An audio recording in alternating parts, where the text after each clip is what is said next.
La grande cohorte des gens de bonne volonté n'arrive pas à penser le phénomène pervers, le phénomène d'emprise et le phénomène de manipulation destructrice. Parce qu'au fond, on ne peut pas imaginer que quelqu'un d'autre ait comme finalité de détruire les autres.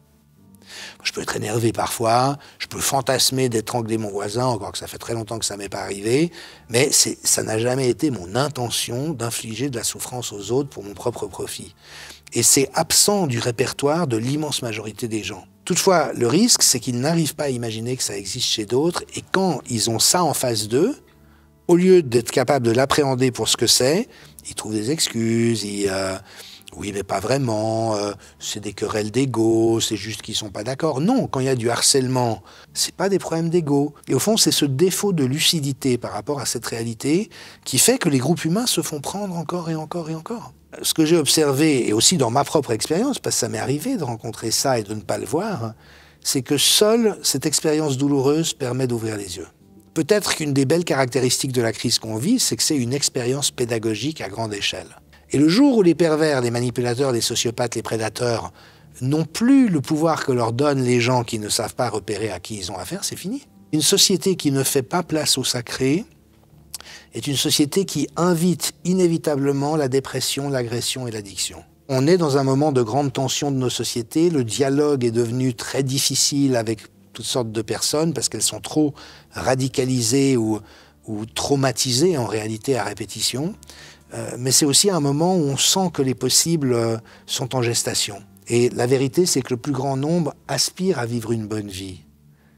Le nombre de prédateurs qui veulent à tout prix exploiter la masse pour s'enrichir indéfiniment, quel qu'en soit le prix, c'est un tout petit groupe de psychopathes et de sociopathes. Donc il s'agit aussi pour nous de reprendre notre pouvoir pour ne plus nous laisser être emmenés dans ces directions extrêmement nocives et destructrices. Donc il y a un éveil de conscience qui est à l'ordre du jour, qui se produira ou pas. Et voilà, j'aime beaucoup voir ça émerger, parce que je trouve qu'on le sous-estime un peu. Et que la circulation de l'information sur plein de sujets différents, avec des gens extraordinairement riches d'expérience et de compréhension, à mon avis, est en train de changer la donne.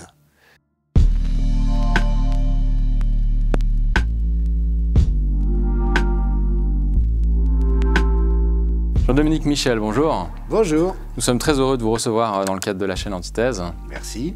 Alors avant de commencer, j'encourage nos auditeurs à s'inscrire à notre newsletter gratuite. C'est un bon moyen de nous suivre, d'être tenus informés de nos actualités et de bénéficier de contenus exclusifs. Le lien est en description. Merci beaucoup pour votre soutien. Alors maintenant, Jean-Dominique Michel, est-ce que vous pourriez vous présenter brièvement ? Brièvement, oui, très volontiers. Je suis anthropologue de la santé, j'ai 35 ans de carrière en santé publique. J'ai eu le privilège de m'intéresser à plein de sujets absolument passionnants, c'est une bonne discipline pour ça, qui vont des pratiques de santé alternatives aux trajectoires que les gens utilisent entre la biomédecine et ces autres pratiques selon les difficultés de santé qu'ils ont, mais également la santé publique, la santé mentale, l'addiction, la salutogenèse, c'est-à-dire tout ce sur quoi les gens s'appuient pour entretenir leur santé, quels sont les déterminants sociaux de la santé, la manière dont les systèmes de soins répondent plus ou moins adéquatement aux besoins des gens, et puis tout un volet sur l'expertise née de l'expérience et notamment celle des patients. Parce que les patients deviennent des experts de leur propre maladie. Souvent, ils arrivent à trouver des solutions qui sont au-delà de ce que la médecine propose. Et aujourd'hui, on est dans ce courant très heureux de chercher à combiner l'expertise savante du médecin ou du psychologue ou de l'infirmier avec l'expertise expérientielle des patients. Donc, j'ai participé à la création des programmes de formation des pairs praticiens en santé mentale, des patients experts. Je me suis intéressé au rétablissement. Et en travaillant beaucoup sur le terrain, mais d'une manière qui a suscité beaucoup d'intérêt du monde académique. Donc j'ai eu une vingtaine de charges d'enseignement universitaire, faculté de médecine et autres, Université de Genève, Lausanne, Fribourg, Neuchâtel, Montréal, Haute École Santé Sociale de tous les cantons romans. Tout cela jusqu'en 2020, où tout d'un coup j'ai dérupité de mon statut d'expert parce que j'ai osé porter des analyses justes sur le Covid, et c'était une très mauvaise idée. Alors effectivement, je précise de ça pour rappeler à nos auditeurs qui nous suivent depuis le début que vous étiez notre premier invité sur Antithèse. Voilà. Donc vous avez inauguré cette série d'entretiens Évidemment, aujourd'hui, on a une autre taille, mais à l'époque, on était vraiment nulle part, littéralement. Donc voilà, on est très heureux de vous recevoir encore aujourd'hui, à un moment où, d'ailleurs, on franchit un cap et on lance une formule d'abonnement dans quelques jours, d'ailleurs, au moment où la vidéo va être diffusée. Donc voilà, merci pour ça. Ce soir, on ne va pas revenir sur cette période Covid. Le premier entretien le faisait déjà d'une certaine manière, mais on va parler plutôt de spiritualité, de salutogénèse, comme vous le disiez. Mais pour commencer quand même, vous avez réalisé récemment une vidéo où justement, après plusieurs années d'expérience dans ce milieu alternatif, entre guillemets, en tout cas dissident, vous exposez un certain nombre de problématiques liées à ce milieu. Alors est-ce que vous pourriez revenir sur ça et finalement, qu'est-ce qui vous a poussé à sortir du bois comme ça ? Volontiers, alors je vais vous contrarier d'emblée, mais j'aime bien faire ça, donc je sais que vous ne vous froisserez pas. En revenant justement sur la crise Covid, parce qu'en fait, nous sommes aujourd'hui dans un point de bascule où après 5 ans d'une gestion désastreuse, injustifiable et en grande partie criminelle, on est encore dans un moment où l'essentiel des systèmes politiques et sanitaires fait semblant que tout s'est bien passé, on a fait au mieux, et il n'y a pas lieu de revenir sur ce qui s'est passé. Or, aux États-Unis notamment, le nouveau ministre de la Santé, Robert Kennedy, lui a décidé de tout mettre à plat en disant on ne va rien laisser dans l'ombre des mesures qui ont été prises. Et notamment, il est en train de démontrer, mais c'est ce qu'on avait déjà comme possibilité de comprendre à l'époque, que tout ce qui nous a été imposé comme étant nécessaire, inévitable, devant absolument être imposé, n'avait aucune justification scientifique d'aucun ordre. Et en fait, avec un double étage criminologique, un étage supérieur de personnes qui savaient très bien ce qu'elles faisaient et pourquoi elles le faisaient, donc qui, pour le dire autrement, ont truandé la population et les gouvernements, et puis un niveau plus banal qui est celui de la corruption des systèmes de santé.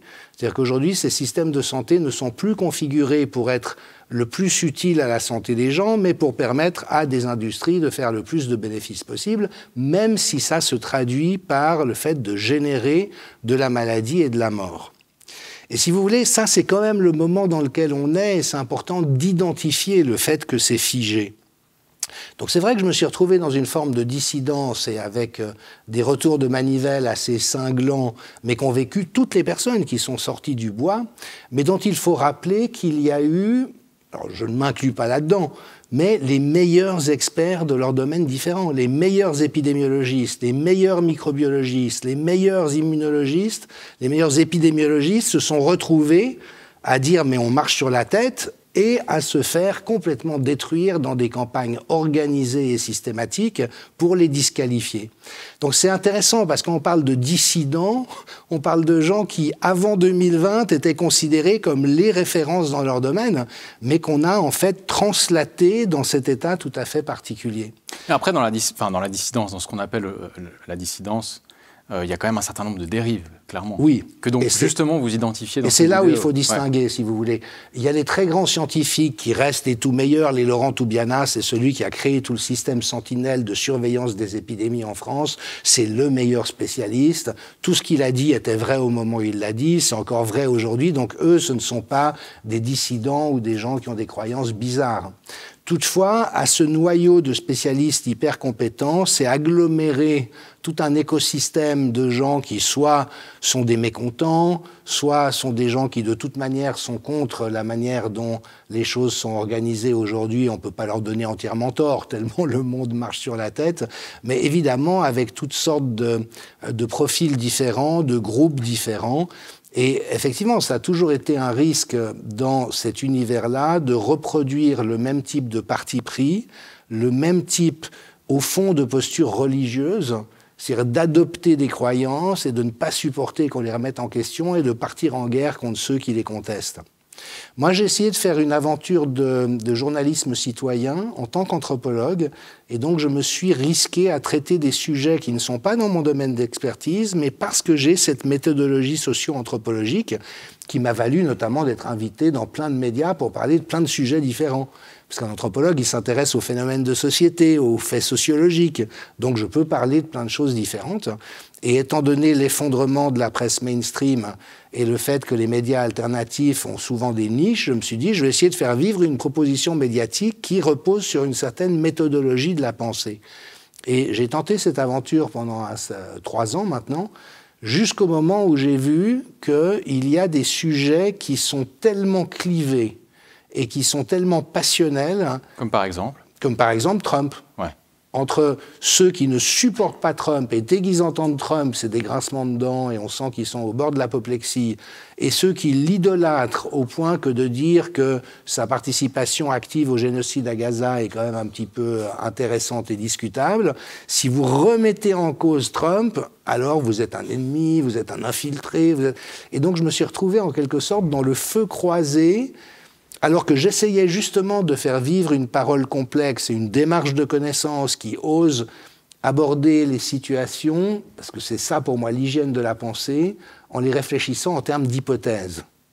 Donc si on prend par exemple le soutien de Trump au génocide en cours à Gaza, une hypothèse c'est qu'il est hyper sioniste, il y a quand même pas mal de signes qui le montrent, et même s'il concède que les Gazaouis vivent un enfer, la cause du grand Israël vaut bien ce malheureux incident. Il y a tous ses soutiens aussi, évidemment. Exactement, financiers, lobbyistes. Il a été sauvé de la faillite à plusieurs reprises par des banquiers juifs, notamment associés au Rothschild. Donc, effectivement, on peut supposer qu'il y a une accointance très forte.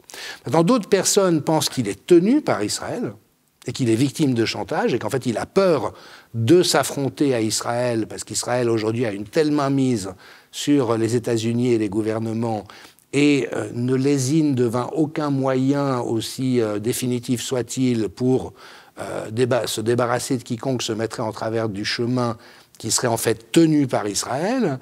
D'autres qui pensent qu'en fait, il cherche à libérer les États-Unis de l'emprise d'Israël, mais en se rendant compte qu'il ne peut pas y aller frontalement, donc qu'il doit passer par des étapes intermédiaires et notamment permettre à l'opinion publique américaine de bien mesurer la réalité de cette emprise. Donc vous voyez, on est dans plein d'hypothèses passionnantes, forcément contradictoires les unes avec les autres. On voit que Trump vient d'enterrer l'affaire Epstein, contrairement à toutes les promesses qu'il avait faites.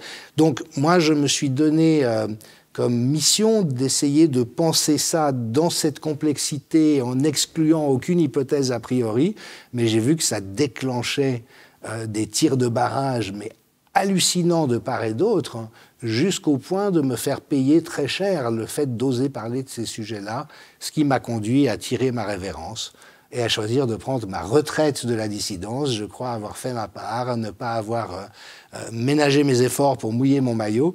Puis aujourd'hui, j'ai juste envie de revenir à mes premiers amours qui sont la salutogenèse, les neurosciences, la spiritualité, mais qui me semblent avoir un lien très direct avec la situation dans laquelle on est. Parce que les choses sont tellement dégénérées dans le sens de la dégénérescence des systèmes sociaux et des systèmes de pouvoir qu'on voit bien que ce n'est pas réformable de l'intérieur. Quel homme politique en France aujourd'hui va venir assainir la Ve République? Il n'y a même plus de choix. De Mélenchon à Marine Le Pen, c'est comme un espèce de gros ventre mou d'une pensée unique, bien sûr avec des sensibilités différentes, mais qui sont totalement incapables de penser les besoins de la société et du temps d'une manière qui puisse déboucher sur des innovations qui soient bienfaisantes. Donc je pense que de toute manière, on est dans un basculement d'époque où il faut élever son regard et chercher à penser les choses différemment.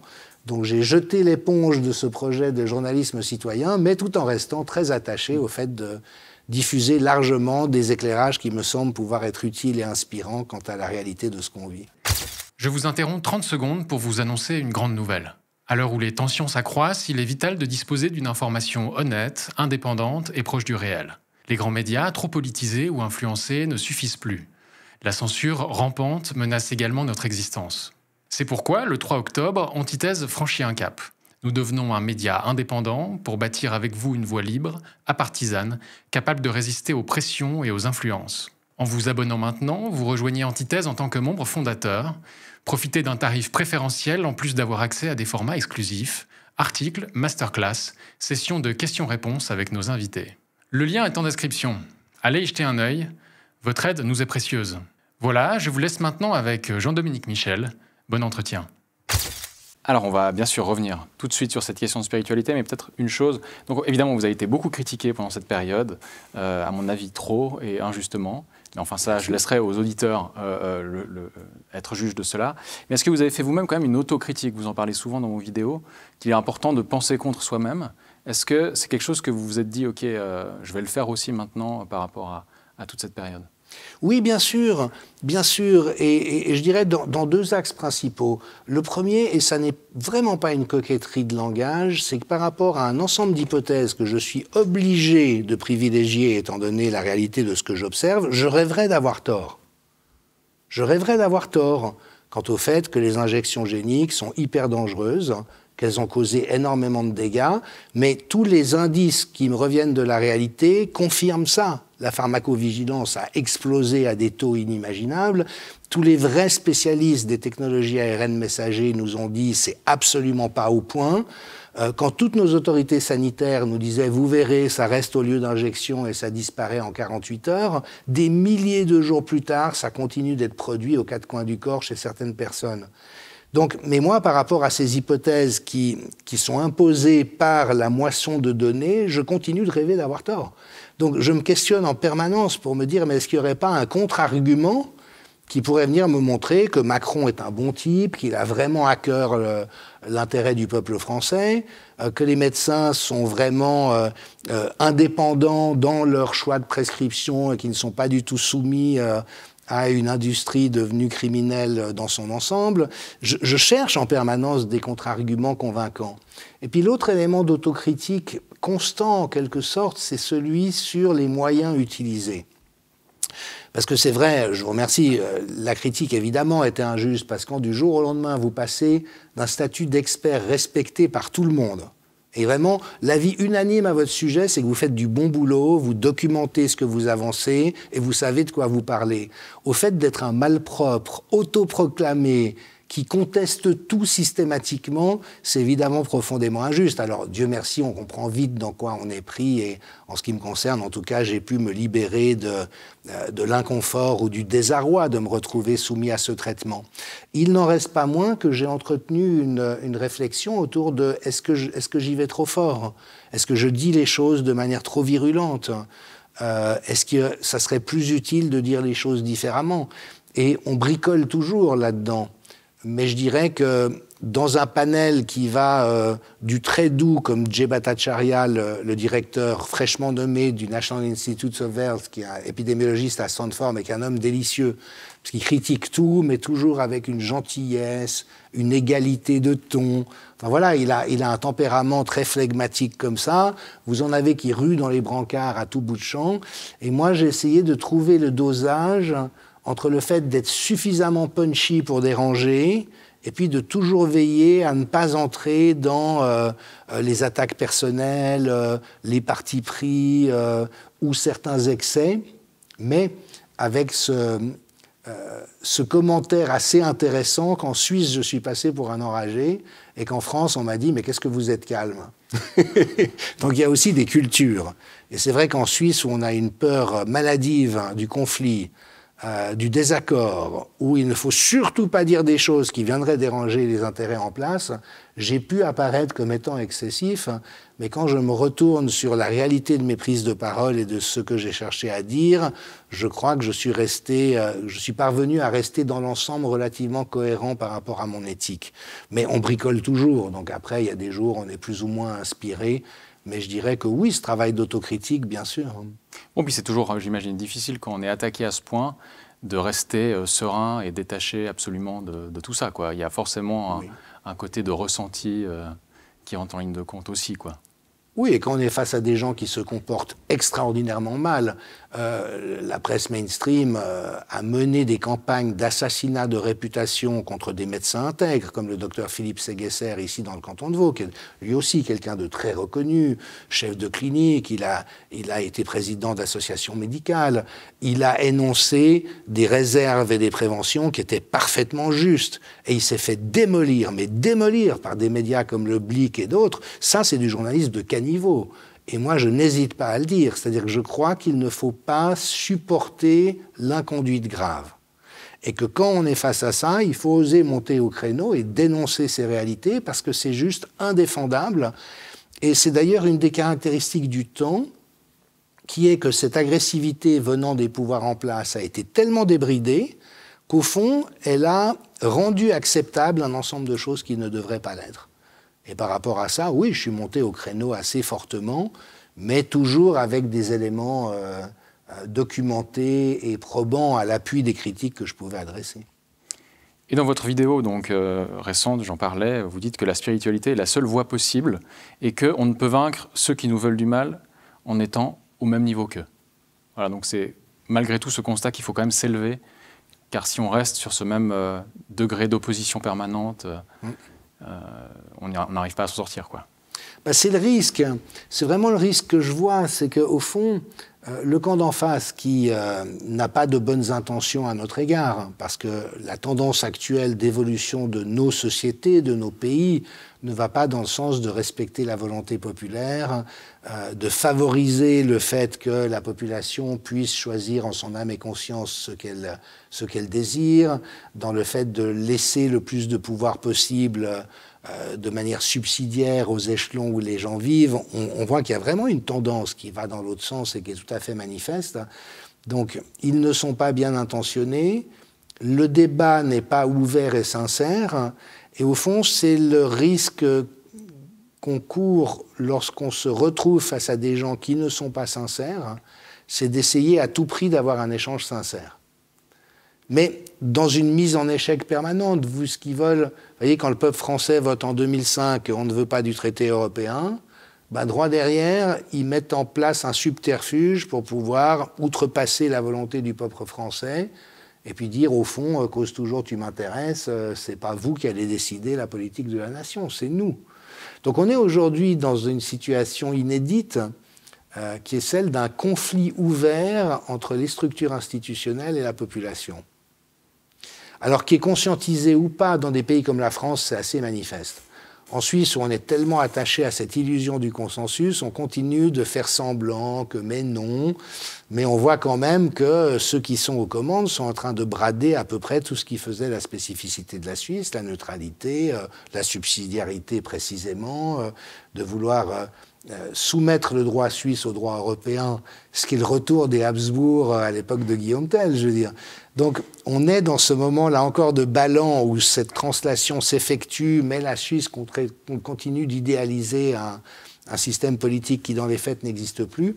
Et donc si on essaye d'aborder les choses dans le niveau où ça se passe, déjà on est dans un dialogue de sourds où on va au mieux se faire disqualifier. On va se faire coller des étiquettes, comme ça a été le cas pendant la crise Covid. Dès que vous décidez que parce que je trouve regrettable qu'on bazarde la neutralité, ça fait de moi quelqu'un d'extrême droite, parce que seuls des gens d'extrême droite peuvent avoir ce genre de truc. Vous voyez, ça clôt le débat, mais surtout ça entretient la machine malsaine qui empêche le dialogue et la discussion des vrais enjeux des choses. Et par rapport à ça, le risque, si on s'obstine dans cette direction et qu'on est soumis à ce flot d'agression perpétuelle, c'est au fond de commencer à développer les plis de ceux qui nous agressent. Et c'est ce que je vois effectivement passablement dans la dissidence. Et c'est peine perdue parce qu'au fond, il n'y a pas de plus grande victoire que pour ceux qui cherchent à nous opprimer que de nous rendre pareils à qui ils sont. Ça veut dire qu'on aura vendu notre âme de bonne foi, en cherchant à se battre, mais en n'ayant pas compris qu'il est des terrains sur lesquels il ne faut pas être, parce qu'on ne peut que perdre, alors que précisément, c'est en changeant de registre qu'on a peut-être une possibilité, sinon de gagner, mais en tout cas de ne pas rester piégé à l'endroit où il cherche à nous garder contenus. Alors, changeons de registre justement. La spiritualité, vous employez ce terme, concrètement, c'est quoi ? Alors, très bonne question. Et à la vérité, nul n'en sait rien, si ce n'est que chacun sait très bien pour ce qui le concerne. Et en fait, je m'inscris dans un courant, parce que alors, j'aborde la spiritualité comme un penseur, comme un anthropologue, comme un chercheur, et évidemment qu'on est d'emblée dans la question des définitions. C'est quoi la spiritualité ? Et dans le courant dans lequel je m'inscris, qui est un courant phénoménologique, alors je ne veux pas utiliser des mots compliqués, mais c'est-à-dire qu'on observe ce qui se passe et comment les gens le vivent, et à partir de là, on essaye de tirer des compréhensions. Ouais, les phénomènes qu'on observe. Exactement. Et ce qu'on voit, c'est que il n'y a pas de définition universelle de la spiritualité, mais ça, c'est pas original. Les choses concrètes peuvent avoir une définition universelle, une chaise. Oui, un banc n'est pas une chaise, une chaussure n'est pas une chaise. Mais dès qu'on arrive dans des abstractions, la liberté, la solidarité, la justice sociale, la spiritualité, il n'y a pas de définition universelle. C'est une convention. Toutefois, dans le courant de recherche phénoménologique, on s'intéresse à comment est-ce que les gens utilisent ce mot pour eux-mêmes, c'est-à-dire sur quelle expérience ils vont mettre « Ah, ça, c'était spirituel ». Et ce qu'on observe, c'est que beaucoup de personnes ont des expériences spirituelles qu'on peut aujourd'hui typologiser, donc on peut définir les catégories d'expériences spirituelles, mais surtout qu'eux identifient que cette expérience a été spirituelle. Et ce que ça veut dire, en d'autres termes, c'est qu'il y a quelque chose qui a dépassé la vie ordinaire, la vie quotidienne. La vie quotidienne, elle est banale, on sait dans quoi on se meut, et puis tout d'un coup, il se passe quelque chose qui nous emporte dans une dimension supplémentaire, dans quelque chose de plus riche, où tout d'un coup, il y a de l'immatériel qui a de la valeur et du sens qui se donne à ressentir. Mais ce qui est intéressant quand on analyse les discours des gens sur ces moments, c'est qu'eux-mêmes identifient ça, c'était un moment spirituel. Mais si on leur demande, mais alors définis pour moi ce que ça veut dire spirituel, ils ont de la peine parce que ces expériences sont ineffables. C'est-à-dire que c'est très difficile de les mettre en mots. Il s'est passé quelque chose, je peux regoûter l'expérience et mesurer qu'il y avait quelque chose de différent de ce que j'ai l'habitude de vivre, mais si je dois utiliser des mots pour vous le dire, je suis embarrassé parce que les mots n'arrivent pas à refléter ce que j'ai vécu. C'est en somme essayer d'expliquer l'inexplicable, mais pour soi-même. Exactement. Exactement. Donc les personnes arrivent à se représenter, j'ai vécu quelque chose qui dépasse les mots et qui dépasse ma vie ordinaire, je sais que c'était vrai, parce que souvent on dit ouais mais il a pu imaginer. Mais on sait tous ce que c'est d'imaginer, et les gens qui ont des expériences spirituelles disent c'était plus vrai que ce que j'ai l'habitude de vivre. Donc c'était pas de l'imaginaire. Donc ils savent pour eux, mais il n'y a pas de définition partagée. Donc après, bien sûr, on peut en proposer à des fins de recherche. Et l'idée, c'est effectivement ce qui touche au sens et au but de la condition humaine et de l'expérience terrestre et nous met en contact avec une dimension transcendante de la réalité. Et vous dites que la spiritualité est propre à l'espèce humaine. Alors même si la définition est très expérientielle, en tout cas, ces expériences ou ce que ça représente est propre à l'espèce humaine et que, d'une certaine manière, tout le monde a besoin de religion. Que l'être humain a besoin de religion, c'est-à-dire d'être relié à quelque chose de transcendant. Oui, absolument. Parce que ça tient à un certain nombre de spécificités de notre espèce sur le plan de la conscience, et notamment la capacité de revenir sur quelque chose qui a été vécu pour y penser. Si vous avez un chien qui fait une bêtise, il faut le gronder sur le moment. Pourquoi ? Parce que si vous le grondez 20 secondes plus tard, il n'a aucune idée de pourquoi vous le grondez. Parce qu'il est 20 secondes plus tard. Donc il faut qu'il y ait une association entre l'événement et le signal que vous voulez lui donner.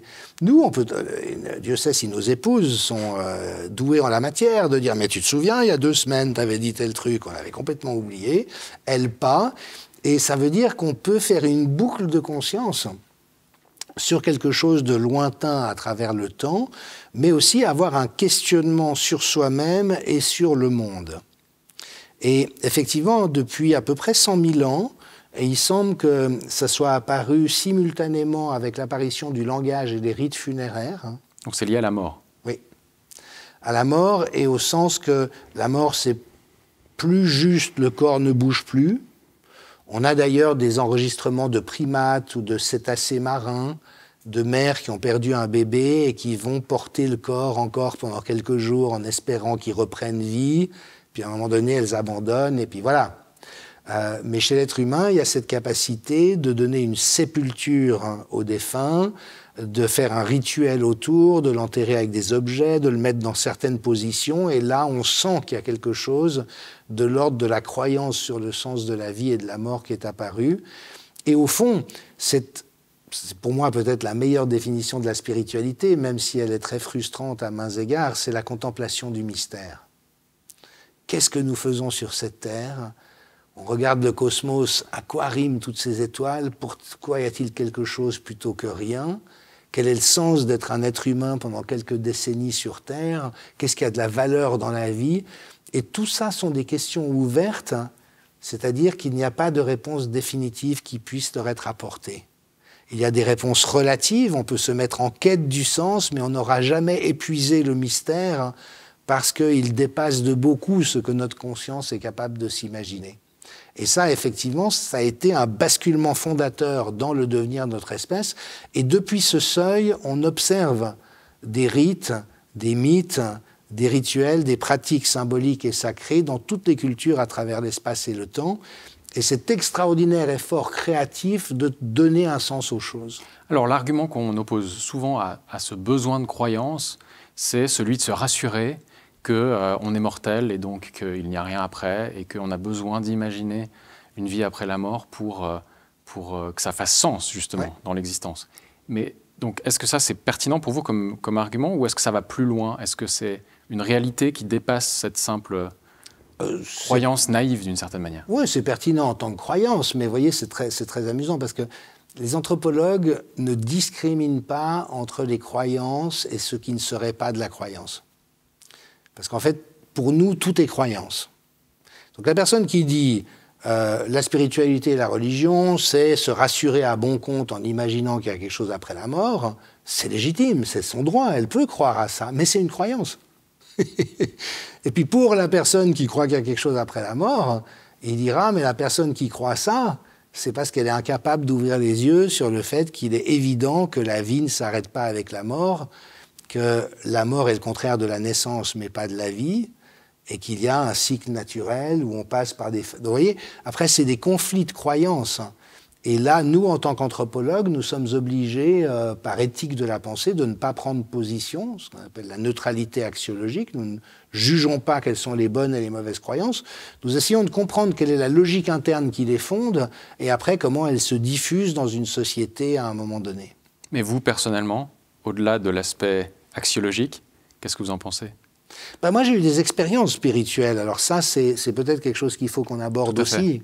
Tout à fait. Parce que, comment dirais-je, il y a la manière dont on se représente la vie humaine et la condition terrestre. Et là, on trouve effectivement une immense diversité de croyances à travers l'espace et le temps. Et l'Occident sort d'une phase moderne, existentialiste, matérialiste, assez dépressive, à vrai dire, puisqu'elle partait du principe que tout ça sortait du néant par hasard et retournait au néant. Et aujourd'hui, d'ailleurs, la démarche scientifique n'est plus du tout à cet endroit.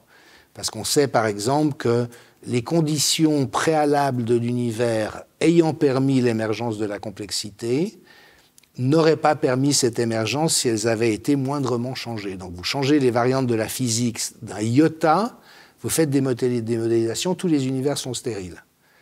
Donc, il y a un principe organisateur de l'émergence de la complexité, alors qu'on est incapable de nommer avec certitude. Pour certains, c'est Dieu, c'est une volonté. Pour d'autres, c'est un principe anthropique, ANTRH, c'est-à-dire qui vise à arriver à la conscience humaine et à ce type de conscience. On ne sait pas. Mais on ne peut plus rester aujourd'hui dans le paradigme, tout ça est absurde, c'est un hasard sorti de nulle part et qui va nulle part. C'est plus tenable intellectuellement comme position. Donc moi, j'ai eu des expériences spirituelles dont, évidemment, je fais cas à niveau personnel, parce que c'est le propre des expériences spirituelles, mais de nouveau, sans que cela ne colore mon appréhension du domaine, parce qu'il en va un peu comme en matière de santé. Voyez, si j'ai une maladie que la médecine considère incurable, on sait, par l'observation des trajectoires des gens, qu'un certain nombre de personnes, pas beaucoup, mais un nombre significatif, va connaître des guérisons inexpliquées. Ce qu'on appelle des miracles. Oui, des rémissions. Miracle, ça c'est le discours religieux, mais aujourd'hui, la médecine s'y intéresse enfin. Et c'est intéressant d'ailleurs de relever que pendant longtemps, ça a contrarié la médecine. Vous deviez mourir en 3 mois et 5 ans après, vous êtes encore en vie. Vous contredisez la science. Alors que, en toute bonne logique, ça aurait dû être un sujet d'émerveillement et de recherche passionnée. Qu'est-ce qui s'est passé pour que cette personne qui a un cancer de stade 5, 3 mois à vivre, le cancer disparaît, alors que ce n'est pas possible d'après ce qu'on sait. Mais ça s'est passé et ça se passe dans un certain nombre de cas. Donc, imaginons que je sois dans ce cas de figure, l'expérience que j'ai vécue ne me permet pas de tirer une généralité. C'est mon expérience. Donc, les convictions que je me suis forgées dans ma propre spiritualité en lien avec les expériences que j'ai vécues sont valides pour moi dans ma subjectivité, mais je ne les extrapole pas d'une manière qui me prive d'écouter comment c'est pour chacun. Et vous racontez justement que vous avez vécu une guérison inexplicable grâce à un guérisseur philippin. Ouais, c'est de ça dont vous parlez. Donc, tout à fait, est-ce que vous pourriez en dire quelques mots, partager cela avec nous Ah oui, très, très, très volontiers. Donc j'avais hérité de mes recherches de terrain 2 hépatites qui normalement ne sont pas soignables, en tout cas ne l'étaient pas à l'époque. Et après avoir reçu quelques traitements de la part de ces guérisseurs un peu... qui utilisent des moyens un peu spectaculaires et pas tout à fait en odeur de sainteté. C'est-à-dire ? C'est-à-dire ces fameux chirurgiens à main nue. Donc, ils réalisent en apparence une extraction de matière depuis le corps, comme en chirurgie, sauf qu'il n'y a pas de scalpel, il n'y a pas d'anesthésie, il n'y a pas de suture. Une fois qu'ils ont terminé l'intervention, ils essuient tout avec un linge et voilà, tout est de nouveau nickel. Et à la faveur de ces traitements, j'ai pu observer quelques mois plus tard que les antigènes avaient disparu, mais que j'avais encore des anticorps. En d'autres termes, que mon corps avait la trace d'avoir eu l'infection en question, mais d'avoir totalement éjecté l'agent infectieux. Donc sans prise de médicaments, enfin il y a eu vraiment, c'était juste finalement les rituels de ces guérisseurs. Alors c'est effectivement l'hypothèse forte. Maintenant, on peut aussi se poser la question, est-ce que c'est un phénomène de séro-inversion qui se serait produit en l'absence de rituel ? Est-ce que c'est mon propre corps qui a généré ça ? Est-ce que c'est à la faveur de la rencontre avec les rituels de guérison ? Probablement, a priori, étant donné la très haute improbabilité d'une guérison de cet ordre. Et en tout cas, cette expérience-là, ou en tout cas cette phase, vous a changé de perspective, vous a fait changer de perspective sur la spiritualité, la guérison, la santé. C'est à partir de là que vous avez commencé à explorer ces sujets ou c'était déjà... Non, pas vraiment, parce qu'en fait, c'est toujours intéressant de voir jusqu'où remontent les traces. Mais moi, j'ai souvenir en tant qu'enfant d'avoir été très peu convaincu par la vision du monde qu'avaient les adultes. Dans ma famille, à l'école, dans le club sportif où j'étais, ils me donnaient l'impression de vivre dans un monde qui, pour moi, ne faisait pas sens dans le sens d'être aussi limité que ce à quoi ils avaient l'air d'être attachés.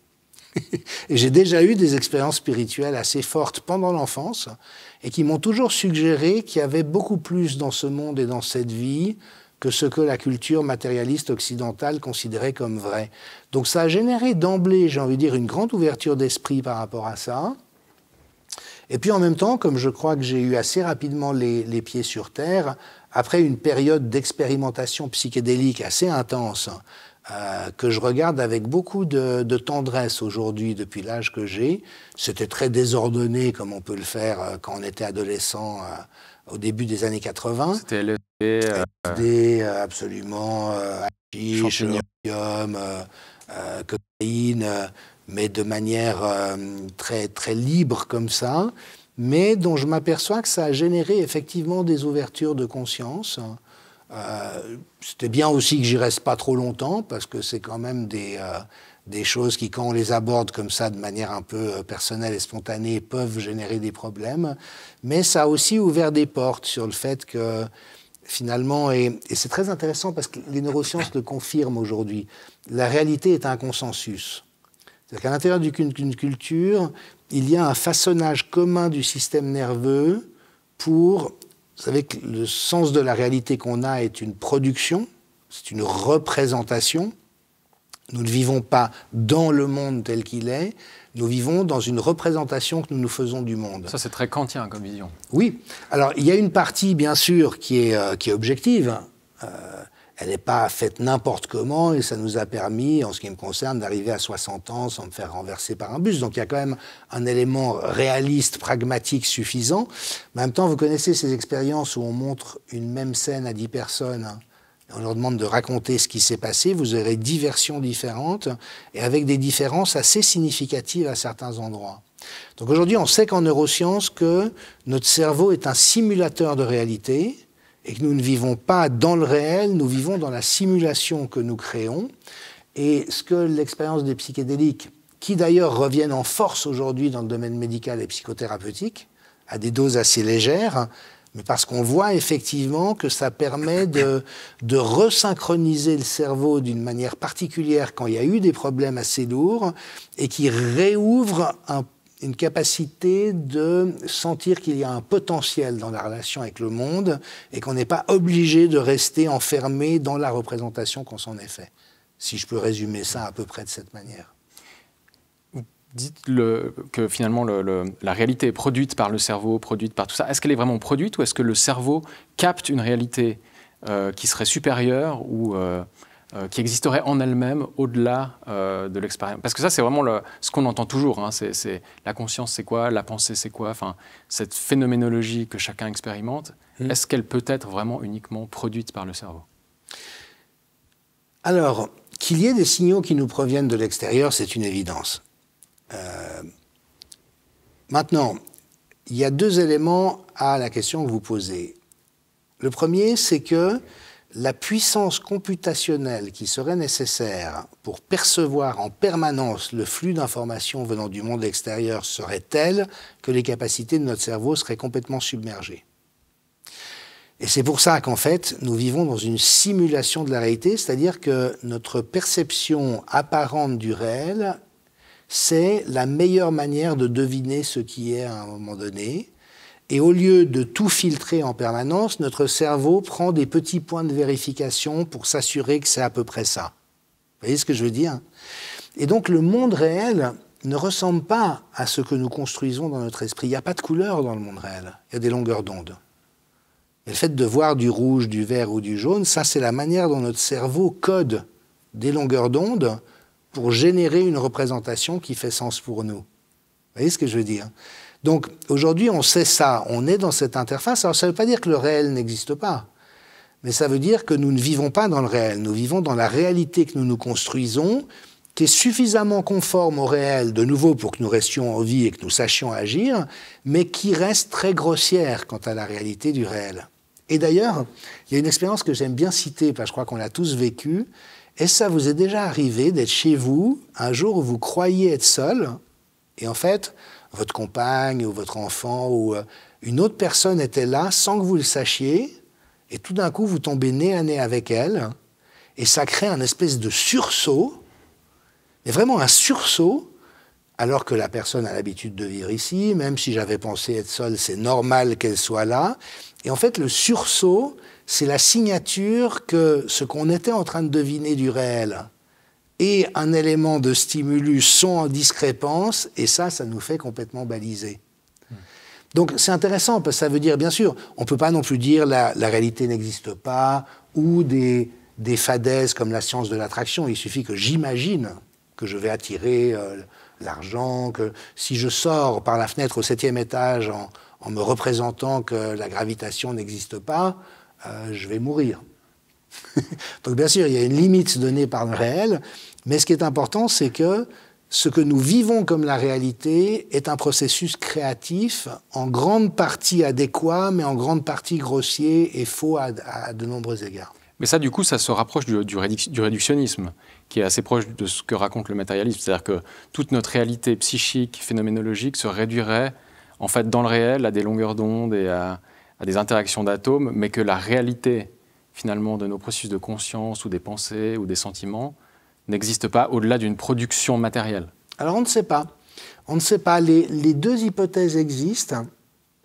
Effectivement, le mystère de la conscience, et à notre connaissance, le cerveau humain est le seul lieu où, pour reprendre une très belle expression d'un théologien et philosophe, le cosmos devient conscient de lui-même. Le cerveau humain, c'est, dans toute cette évolution qui a duré des milliards d'années, l'endroit où tout d'un coup le cosmos se contemple en disant « mais à quoi ça rime ?» Mais on ne sait pas si la conscience est une production de la matière, ça c'est évidemment le paradigme matérialiste. Une autre approche extrêmement intéressante considère qu'à l'inverse, la conscience imprègne l'ensemble de l'univers et que le cerveau humain est un endroit de condensation de cette conscience où elle peut devenir réflexive. Et il y a des hypothèses assez solides en faveur de la non-localité de la conscience, qu'on peut voir par exemple dans des expériences de mort imminente. Il y a des gens dont le cerveau était en état de mort cérébrale avérée et qui ont quand même décrit ce qui s'était passé pendant que le cerveau était incapable de la moindre perception consciente. Et en ce qui me concerne, je dirais comme ça au pif, mais ça vaut ce que ça vaut, qu'il y a probablement une intrication des deux niveaux.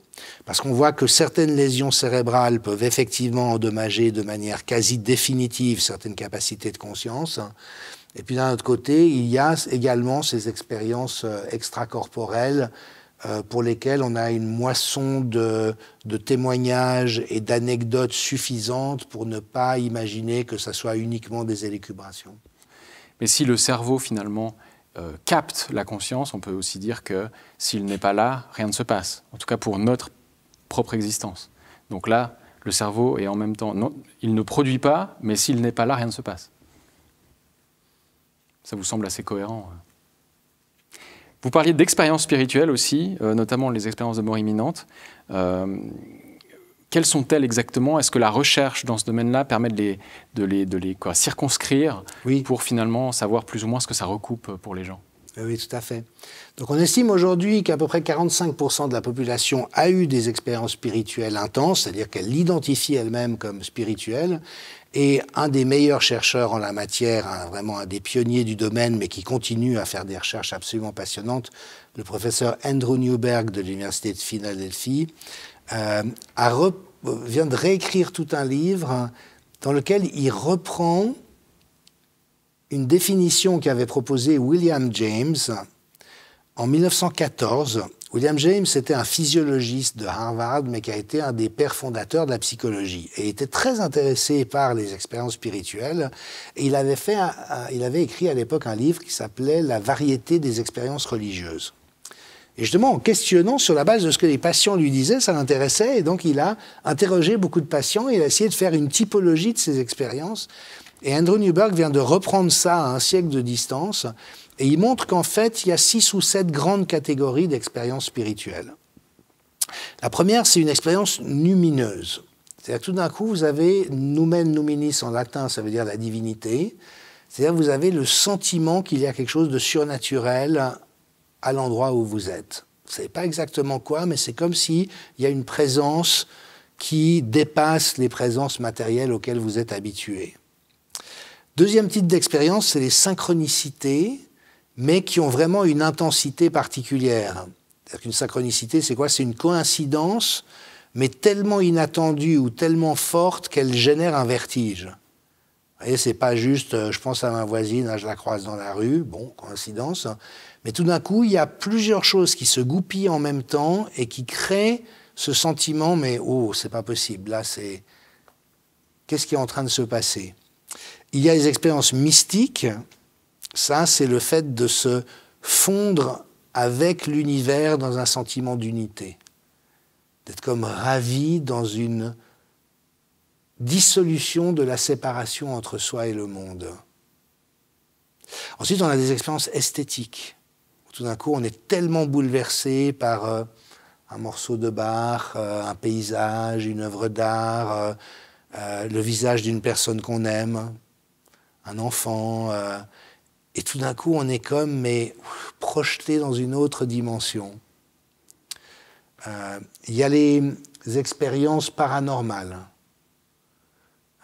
Tout d'un coup, vous avez l'impression qu'un être aimé que vous avez perdu est là avec vous, et vous pensez souvent à cette personne, mais là, c'est différent. C'est comme si vous sentez sa présence. C'est les expériences d'écriture automatique ou... Ça c'est des trans, oui, absolument. Et donc, voilà différentes formes possibles de ces expériences. Mais ce qui est intéressant, c'est donc que les gens les identifient eux-mêmes comme étant spirituels et plus vrais que la réalité ordinaire. Donc, ce n'est pas juste une imagination, ça a vraiment une impression de vérité particulièrement forte. Mais, et c'est là où la recherche devient vraiment passionnante, c'est qu'il y a une signature neurale commune entre toutes ces différentes expériences. C'est-à-dire que le cerveau se met à fonctionner dans un registre inhabituel qui mobilise différentes structures cérébrales et qui correspondent en fait à un état de conscience augmenté. Une espèce de supraconscience. Et qui peut se déclencher, enfin là, c'est quelles aires du cerveau en particulier Alors, ce sont des parties du système de salience et qui correspondent en fait à des structures récentes et dont la maturation intervient relativement tard dans la vie. Elles arrivent à maturité au mieux à partir de 30 ou 35 ans, et à condition d'avoir vécu suffisamment d'expériences bienfaisantes pour qu'elles puissent s'épanouir. Et en fait, ce sont des structures qui, de manière très intéressante, sont en charge de la réflexivité, donc le recul que je peux prendre sur moi-même, en essayant de me demander si j'ai été trop agressif ou pas dans ma critique du Covid, ou comment j'ai réagi avec mon épouse, ou pourquoi il y a tel truc m'a tellement fâché. Je prends du recul et je me regarde. La conscience de l'autre, qu'est-ce que l'autre est en train de vivre? Et si je rentre à la maison et que mon conjoint ou mes enfants sont très stressés, je ne vais pas commencer à leur parler de tout ce que j'ai vécu aujourd'hui. J'ai des signaux qui me disent « Ah, je vais lui demander, ça va, qu'est-ce qui t'est arrivé, t'as envie de parler de quelque chose ?» Et puis, l'altruisme, la conscience sociale, dont des exemples abondent au fur et à mesure. Par exemple, vous vous promenez en nature, il y a des papiers gras par terre. Est-ce que vous vous dites, c'est pas mon problème, mais celui qui a laissé ça, c'est quand même un sagouin, mais bon, je ne vais pas les ramasser, pourquoi moi et pas quelqu'un d'autre? Ou est-ce que vous allez vous dire, non, ça serait quand même mieux s'il n'y avait pas ces papiers gras. Je vais le mettre dans la poubelle. Et vous les mettez, vous, à la poubelle. Hein. Et la fameuse expérience du portefeuille. Un portefeuille avec ou sans argent et des papiers d'identité par terre. Hein, et on voit que dans à peu près tous les pays, la plupart des gens rapportent le portefeuille. Et encore plus s'il y a de l'argent. Ah oui. Ouais. Vous savez pourquoi? Non. Parce que le sentiment de culpabilité serait d'autant plus fort s'ils ne le ramenaient pas et s'ils gardaient l'argent pour eux. Et là, au fond, il y a une balance décisionnelle. Je ne veux pas vivre avec le fait de savoir que j'ai volé de l'argent à quelqu'un à qui j'aurais pu rapporter son avoir. Alors, c'est très amusant parce qu'on voit que les taux ne sont pas les mêmes dans différents pays. La Suisse est très bien en la matière. Mais c'est quand même très largement dominant dans toutes les cultures. Et ça, c'est... Puis, ouais, allez-y. Et puis, dans la culmination de cette conscience sociale et altruiste, il y a cette réalité que je trouve magnifique, qui est qu'il devient encore plus agréable pour soi de faire du bien à autrui qu'à servir son propre intérêt. Donc ça, c'est une autre expérience magnifique. Quand vous êtes dans cette capacité d'altruisme, dépenser 100 francs pour faire plaisir à quelqu'un que vous aimez est encore plus gratifiant que dépenser 100 francs pour vous-même. Le bonheur que vous en retirez est d'autant plus fort. Et ça, alors, je trouve que ça nous plonge au cœur de la spiritualité, parce que dans cette réalité que j'évoque, qu'est-ce qui est égoïste? De dépenser l'argent pour soi ou pour l'autre? En vérité, si je le dépense pour l'autre, c'est très égoïste, vu que c'est là où je retire le plus de bonheur. Mais en même temps, ça fait plaisir à autrui. Et là, c'est le moment où l'altruisme et l'égoïsme se dissolvent, parce qu'il n'y a plus qu'une seule réalité, qui est celle de notre intérêt commun, de notre être ensemble. Et si je te fais du bien, je me fais du bien. Si je te fais du mal, je me fais du mal. Mais ça, relativement peu de gens peuvent y accéder parce qu'ils n'ont pas été nourris de suffisamment d'expériences bienfaisantes. Et donc, ils n'accèdent pas à cette possibilité. Alors justement, c'est ce que j'allais vous demander, c'est que pour arriver à ce genre d'état, il faut un certain nombre de conditions qui sont éducationnelles, personnelles, en tout cas sociétales, qui peut-être ne sont pas très favorisées aujourd'hui, notamment. Il faut avoir été suffisamment aimé, suffisamment accompagné, suffisamment exposé à du beau et du bon, suffisamment rendu attentif aux besoins des autres. Hein.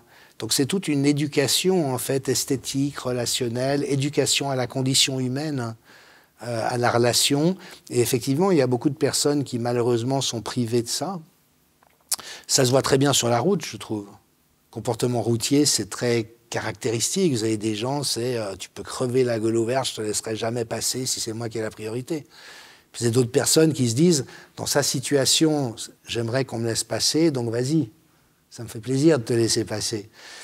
Alors, effectivement, il y a cette réalité, Et puis, autre élément passionnant, c'est que ces grandes expériences spirituelles qui ont comme caractéristique, lorsqu'elles ont une certaine intensité, qu'il y a un avant et un après.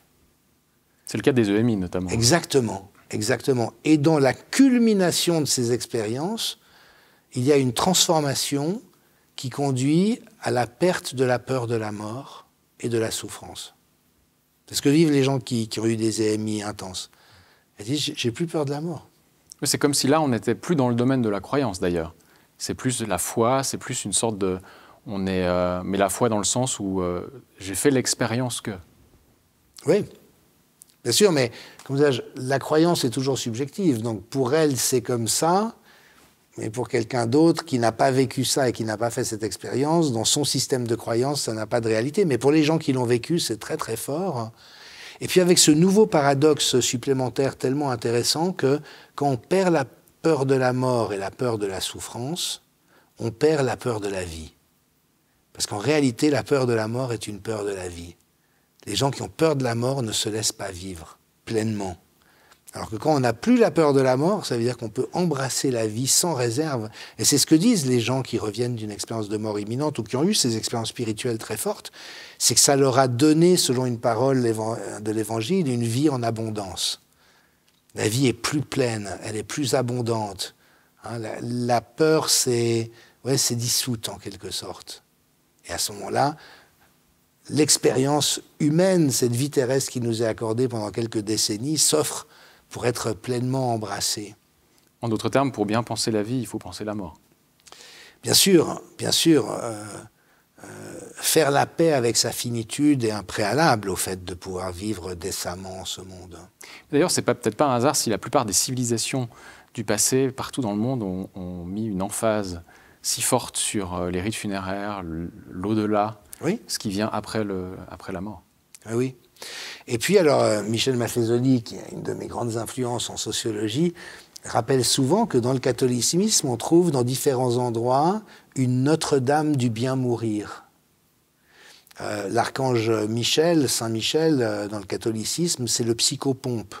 C'est celui qui vient chercher l'âme du défunt au moment de la mort pour l'amener au purgatoire ou au paradis, si tout va bien, dans leur système de croyance. Donc oui, il y a cette familiarité avec la mort qui se développe, mais qu'on retrouve très naturellement dans le monde paysan d'ailleurs.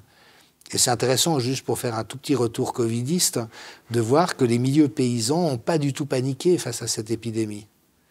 Et moi, j'ai souvenir de paysans de montagne à Bagnes qui m'ont dit « Oui, on sait qu'on va tous mourir un jour, mais pas de ce truc-là. » C'était évident pour eux, qui connaissent la vie et la mort, la maladie, l'épidémie, le bétail. Il y a une proximité avec la mort qui a permis de bien cadrer ce moment de panique collectif, alors que les bobos des villes qui vivent dans un milieu dont on a totalement évacué la mort, qui se passe à l'hôpital, on met les gens dans des sacs, on les veille pas, on les incinère, il n'y a plus du tout ce contact, mais qui du coup permet aussi d'avoir une espèce de boussole par rapport à l'existence. Et qui dit bien vivre, dit aussi vivre en bonne santé. Et là, ça fait peut-être la transition avec le sujet du lien entre la spiritualité et la santé. Alors j'ai juste envie, si vous permettez, d'amener encore un élément par rapport à ce qu'on a évoqué, parce que dans cette signature neurale particulière, l'expérience spirituelle, c'est un moment où il y a un plus de vie, plus vrai que ce dont on a l'habitude. Et puis en fait, on a des petites expériences du même ordre qui sont ces moments qu'on appelle de manière charmante en neurosciences les aha moments. C'est-à-dire ces moments où tout d'un coup une ampoule s'allume dans notre cerveau. C'est Eureka. Oui, par rapport à quelque chose qui nous prenait un peu la tête, on était indécis, on voyait pas très bien, voilà. Et puis tout d'un coup, mais oui, hein, est-ce qu'il faut que je quitte ce job ? J'y suis pas bien, mais en même temps ça permet de payer les factures, c'est peut-être trop risqué de partir, mais en même temps je suis pas là pour me faire chier. Et puis un jour, vous promenez votre chien, vous prenez une douche, vous arrêtez un stop pour laisser passer quelqu'un, et paf, ça s'allume en dedans. Et ça, c'est des expériences qu'on appelle des épiphanies. L'épiphanie, c'est quelque chose de caché qui se révèle. C'est très étudié actuellement en neurosciences, avec l'intuition, qui est un autre énorme terrain de recherche. Et ce qui est intéressant, c'est que cette lumière qui s'allume, c'est la même que celle de l'expérience spirituelle. Simplement avec un degré d'intensité différent. Et puis on sait aujourd'hui qu'il y a des neurostratégies qu'on peut mettre en œuvre pour favoriser l'accès à ces compréhensions intuitives et révélationnelles. Donc ça veut dire que si vous avez déjà accès à ces structures altruistes, intéressées au mystère, capables de réflexivité, vous êtes bien barré pour avoir des ampoules qui s'allument et des expériences spirituelles, et vous pouvez amplifier encore ça, d'une manière où ça devient presque une deuxième nature. C'est là où cette idée d'une évolution spirituelle que j'aime pas beaucoup en elle-même, parce que je trouve qu'elle conduit un peu à faire des hiérarchies. Vous voyez, il y a les évolués et les pas évolués. J'aime pas beaucoup ce genre de représentation. Mais il n'en reste pas moins qu'il y a des pratiques du cerveau qui conduisent à pouvoir accéder beaucoup plus facilement et beaucoup plus systématiquement à son intuition, d'une manière qui change énormément la manière de naviguer dans la vie. Et donc, on peut favoriser. Donc, ça veut aussi dire que pour des gens qui seraient un peu privés, qui auraient été privés d'expériences permettant d'accéder à ces états du fait de leur histoire de vie, il n'y a aucune fatalité. Et comment faire alors si vous donnez un ou deux exemples de pratiques? Oui, parce que tout est lié.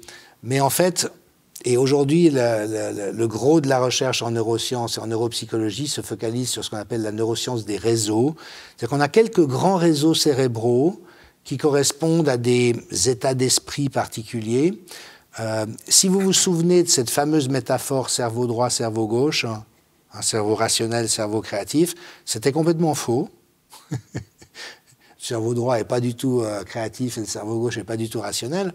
Par contre, c'était pas si faux parce qu'on a bien un système rationnel et un système créatif. Système rationnel, c'est qu'on se concentre sur quelque chose, et à ce moment-là, on bloque l'accès du nouveau.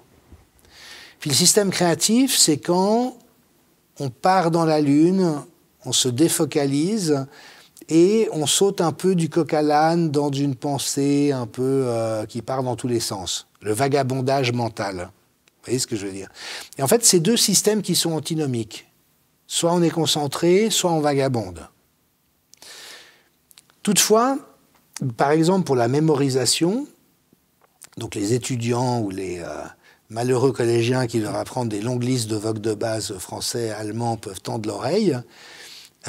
On sait que si on essaye de se concentrer sur 50 mots allemand-français, on va avoir mal à la tête et on va très mal mémoriser. Si vous prenez 3 ou 4 mots et que vous partez dans la Lune et que vous revenez vérifier ces 3 ou 4 mots, que vous partez dans la Lune, vous bâillez, vous prenez 3 ou 4 mots supplémentaires, vous associez aux mots des impressions sensorielles. Brot, vous avez l'odeur du pain, vous avez le son de la croûte qui craque sous la dent, le goût de la mie, les formes délicieuses de la boulangère. Hein? Vous créez comme ça une expérience sensorielle, vous allez mémoriser avec une facilité incroyable. C'est peut-être ce qui m'a manqué quand je faisais le vocabulaire. Oui. Parce qu'au moment où on défocalise, c'est là où le cerveau imprime dans la mémoire longue. Et nous, on restait concentrés pour mémoriser, ce qui obstruait le phénomène. Et en l'occurrence, si on s'accorde de passer par des séquences assez rapides entre des moments de concentration et des moments de défocalisation, ça favorise le fait que le cerveau, à notre insu, met en lien toutes sortes de compréhensions qu'il a en gestation pour favoriser une épiphanie. Et par exemple, les pratiques spirituelles comme la pleine conscience, la prière, le rosaire par exemple, si chaque jour en vous promenant, vous dites le rosaire, vous allez avoir une abondance progressive d'états de conscience épiphanique qui vont se manifester. Pourquoi? Parce que pendant que vous répétez en boucle les prières du rosaire, « Réjouis-toi, Marie comblée de grâce, le Seigneur est avec toi, tu es bénie entre les femmes et le fruit de ton sein est béni. » Pendant ce temps-là, votre cerveau a le temps de faire ce travail de rassemblement des idées. Voyez, vous lui donnez un truc sur lequel mettre la conscience, Et pendant ce temps, tout le reste est disponible, en lien aussi avec les symboles et les valeurs que vous mobilisez dans la prière. Et en fait, c'est là où on peut voir que toutes ces pratiques psychospirituelles favorisent l'évolution du cerveau dans la direction qu'on évoque. D'autres expériences très utiles et importantes, c'est la gratitude, la pratique de la gratitude. C'est un bain de jouvence pour votre cerveau. D'ailleurs, la gratitude est antinomique de l'anxiété et de la dépression. Vous ne pouvez pas être à la fois anxieux et avoir de la gratitude. C'est soit l'un, soit l'autre. C'est là ça fait notamment le lien avec la santé, là, pour le coup. Voilà. Et si plusieurs fois par jour, on s'arrête pour juste trouver une bonne raison d'avoir de la gratitude, voyez, on favorise le fait que notre cerveau entre dans des registres de fonctionnement qui sont bienfaisants, le fait de savourer, de prendre le temps de savourer, le temps qu'il fait, la nourriture, la relation avec les autres. Donc il y a comme ça plein de petites pratiques qui échappent, parce qu'on sait tous que la gratitude, ça fait du bien.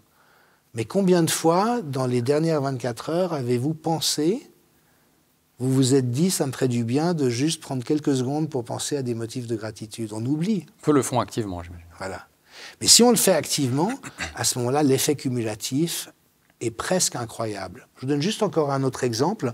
Si à la fin de chaque journée, avant d'aller vous coucher, vous écrivez à la main de préférence 3 choses que vous avez bien faites pendant cette journée ou dont vous êtes fier. Vous faites ça pendant 7 jours. La recherche a montré que votre estime de soi croît pendant 3 mois. Vous faites ça pendant 7 jours, ça croît pendant 3 mois. C'est phénoménal comme effet de levier. Maintenant, imaginez que vous faites ça tous les jours, pas juste pendant 7 jours. On peut obtenir des effets thérapeutiques, mais pas seulement thérapeutiques, parce qu'une faible estime de soi, évidemment, c'est une forme de pathologie de la relation, mais ça reconfigure la relation au monde. Si je n'ai pas honte d'être qui je suis, si je ne suis pas embarrassé d'être qui je suis, ça veut dire qu'il y a tout un ensemble d'expériences que je vais vivre de manière bien meilleure. Donc c'est aussi un processus d'action que chacun peut mettre en place. Absolument. Il n'y a pas besoin d'aller chez un psychologue ou chez ses... Pas forcément besoin. Absolument. Ça peut aussi être des petites choses...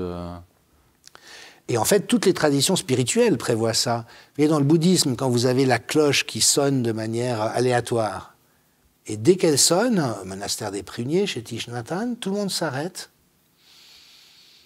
prend une respiration pour revenir ici et maintenant. Quand vous mangez, vous pensez à l'interdépendance. S'il y a du poisson, c'est quelqu'un a été le pêcher, très loin dans la mer. Puis un camionneur qui est venu récupérer le fruit de la pêche et qui l'a emmené jusque chez le poissonnier où vous l'avez acheté. S'il y a le poisson, il y a le soleil, il y a le plancton, il y a l'océan, il y a les vagues, il y a les marées avec la lune. Tout l'univers est dans votre poisson. Voyez ? Donc en fait, les pratiques spirituelles, elles proposent comme ça des expériences de contemplation banales, mais qui donnent des opportunités de se plonger dans une relation avec la vie qui est totalement différente de celle de l'occidental névrosé typique. Est-ce qu'à contrario, on peut observer des récurrences de comportements dans les gens qui ont peur de la mort? Vous parliez du fait d'accepter la mort. Est-ce qu'on a des patterns qui reviennent comme ça? Oui. La grande cohorte des gens de bonne volonté n'arrive pas à penser le phénomène pervers, le phénomène d'emprise et le phénomène de manipulation destructrice. Parce qu'au fond, on ne peut pas imaginer que quelqu'un d'autre ait comme finalité de détruire les autres. Je peux être énervé parfois, je peux fantasmer d'étrangler mon voisin, encore que ça fait très longtemps que ça ne m'est pas arrivé, mais ça n'a jamais été mon intention d'infliger de la souffrance aux autres pour mon propre profit. Et c'est absent du répertoire de l'immense majorité des gens. Heureusement. Toutefois, le risque, c'est qu'ils n'arrivent pas à imaginer que ça existe chez d'autres, et quand ils ont ça en face d'eux, au lieu d'être capables de l'appréhender pour ce que c'est, ils trouvent des excuses, oui, mais pas vraiment, c'est des querelles d'ego, c'est juste qu'ils ne sont pas d'accord. Non, quand il y a du harcèlement, quand il y a de la manipulation perverse, quand il y a de l'emprise, ce n'est pas des problèmes d'ego. S'il y a un enfant qui se fait prendre comme souffre-douleur par tout un groupe dans le préau, parce qu'il y a un salaud qui monte tout le groupe contre cet enfant, quand ils vont se plaindre vers l'instituteur ne doit pas dire « non, mais réglez vos querelles entre vous ». il y a un phénomène grave de maltraitance qui est en train de se passer. Et au fond, c'est ce défaut de lucidité par rapport à cette réalité qui fait que les groupes humains se font prendre encore et encore et encore. Toutefois, ce que j'ai observé, et aussi dans ma propre expérience, parce que ça m'est arrivé de rencontrer ça et de ne pas le voir, c'est que seule cette expérience douloureuse permet d'ouvrir les yeux. Et peut-être qu'une des belles caractéristiques de la crise qu'on vit, c'est que c'est une expérience pédagogique à grande échelle. Donc, le prochain Alain Berset, qui vient vous voir en disant « Faites-nous confiance, on fait tout ce qu'il faut », on nous l'a déjà fait, ce truc-là. Mais on n'a pas encore commencé à ouvrir les yeux dessus. Donc, vous voyez, il y a des étapes intermédiaires. Mais il faut qu'à un moment donné, ce genre de manipulations crasses, qui en sont, et on peut documenter le fait que ça en était, puisse ne plus passer parce que les gens d'emblée disent « Non, non, ça, désolé, pas question ». Et le jour où les pervers, les manipulateurs, les sociopathes, les prédateurs n'ont plus le pouvoir que leur donnent les gens qui ne savent pas repérer à qui ils ont affaire, c'est fini. C'est fini. Donc voilà, c'est le risque, mais c'est aussi mon espérance. Peut-être que c'est l'expérience nécessaire à ouvrir les yeux, peut-être que ça ne suffira pas et qu'on en vivra d'autres, mais je ne le souhaite pas. Au fond, il y a au cœur de la condition humaine une angoisse profonde.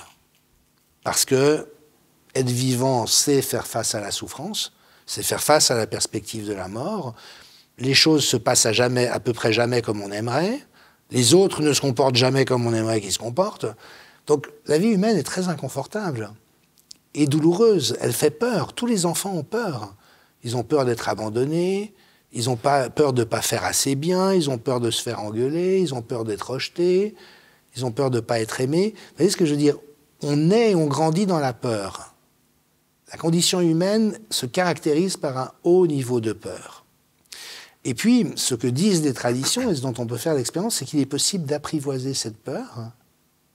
Il y a des peurs qui sont saines, donc il ne s'agit pas de plus avoir peur de rien, mais en même temps de trouver suffisamment d'amour et de confort et de sentiment que même si cette vie est dure et compliquée, il y a une beauté, une bonté fondamentale dans la vie qui sont là à peu près partout, si on sait la voir. Et au moment où cette peur de la souffrance et de la mort disparaissent, et quand la peur de la souffrance disparaît, ça ne veut pas dire « je crois que je ne vais plus jamais souffrir ». Je sais que je vais souffrir encore, et peut-être beaucoup, et peut-être jusqu'aux limites de ce que je pourrais supporter. Mais j'ai confiance que si je dois souffrir, je saurai trouver en moi et autour de moi les ressources qui me permettront de traverser malgré tout cette épreuve et de ne pas la laisser me détruire ou me rendre amer ou aigri. Vous voyez, j'ai confiance que la vie en moi a plus de ressources que ce que les épreuves peuvent m'apporter. Et là, on n'a plus peur. On n'a plus peur. On se fait licencier, ben oui, on se fait licencier. On se fait quitter, ben oui, on se fait quitter. On a une maladie, ben oui, on a une maladie. Ça ne change pas les fondamentaux. Et au fond, ça, c'est probablement très intéressant à voir. C'est un autre adage que j'aime bien, qui vient du zen japonais. C'est une histoire célèbre. C'est un étudiant qui s'adresse à un maître réalisé, donc qui a connu l'éveil spirituel, et qui lui dit « Mais maître, qu'est-ce qui a changé pour vous ?» Et le maître lui dit « Mais avant l'éveil, j'étais souvent anxieux et déprimé. Et après l'éveil, j'étais souvent anxieux et déprimé. » Et en fait, ce qu'il disait par là, c'est que ce n'est pas la caractéristique de l'expérience humaine qui change. C'est la relation qu'on a avec elle. Parce qu'entre être dans une crise d'angoisse où vous ne pouvez pas sortir de chez vous et être dans « Ah, il y a de l'angoisse aujourd'hui, je connais ce sentiment familier, oui, j'ai une pression dans mes poumons, j'ai une petite sensation dans les bras et les mains, bonjour angoisse. Un jour il pleut, un jour il fait soleil, tu es là aujourd'hui, tu ne seras pas là demain, sois la bienvenue. Aujourd'hui, je vais vivre ma vie un peu angoissée. » Vous voyez ? L'expérience ne change pas. La relation à l'expérience change. Et c'est là où cette liberté immense peut arriver.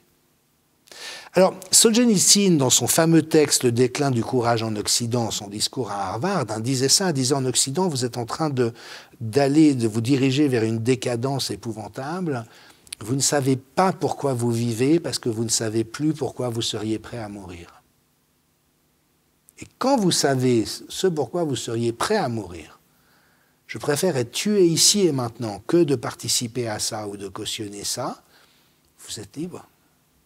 Plus rien ne peut vous asservir, plus rien ne peut vous faire peur. Donc quand on s'affranchit de la peur de la mort, en fait, l'ouverture à la vie devient phénoménale. Et quand on se laisse submerger par la peur de la mort, du coup, qu'est-ce que ça donne? Alors c'est très intéressant parce que les recherches en thérapie cognitivo-comportementale, en psychothérapie, ont apporté dans la 3e génération, donc la toute dernière, une compréhension assez géniale, mais qu'on retrouve aussi dans les traditions spirituelles. Les premières générations de thérapie cognitivo-comportementale, on essayait de changer les choses. Vous êtes angoissé, il y a des pensées qui vont avec les angoisses, qui nourrissent l'émotion, donc on va changer les pensées pour changer les émotions. Et puis à l'usage, on a vu que ça ne marchait pas très bien, et qu'en fait la meilleure stratégie, c'est d'accepter ce qui est là. Je suis tétanisé d'angoisse par la peur de mourir. Ben oui.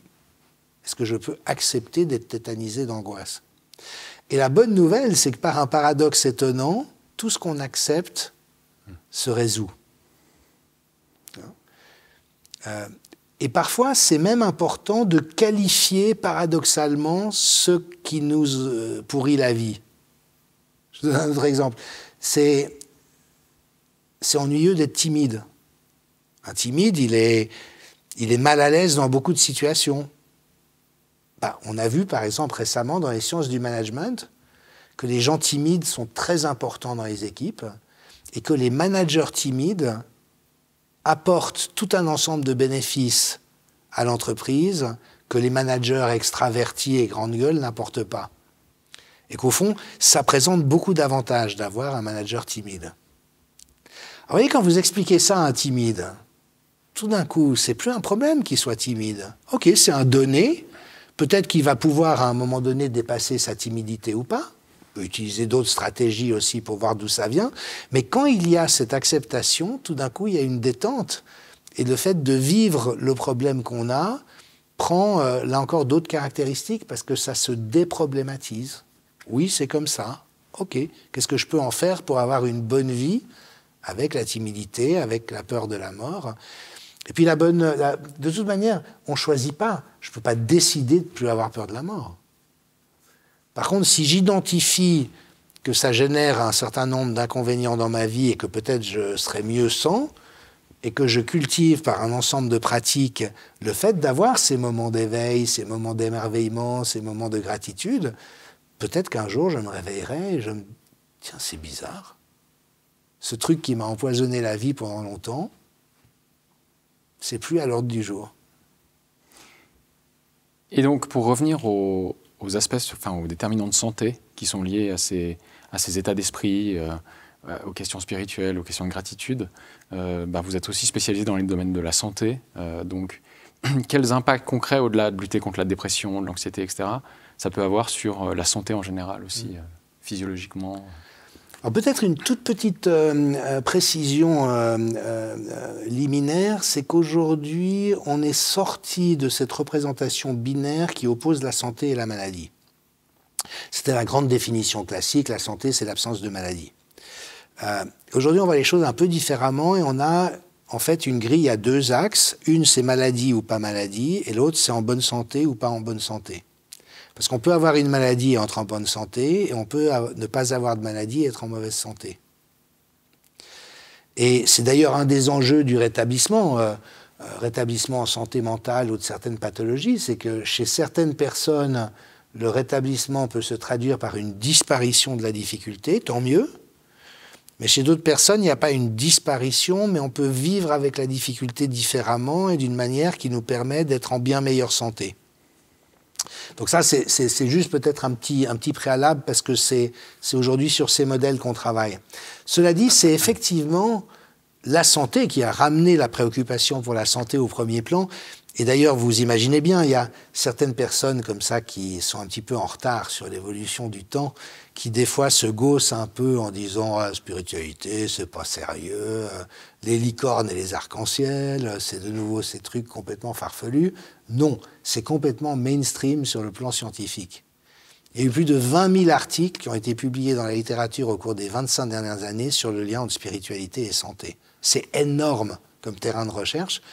Et pourquoi? Pour des raisons purement pragmatiques, c'est qu'on a pu voir que ça a un impact majeur sur la santé. Vous dites justement, alors dans une de vos vidéos, que ceux qui ont des pratiques religieuses ont 30% de chance en plus d'être en bonne santé. Ouais.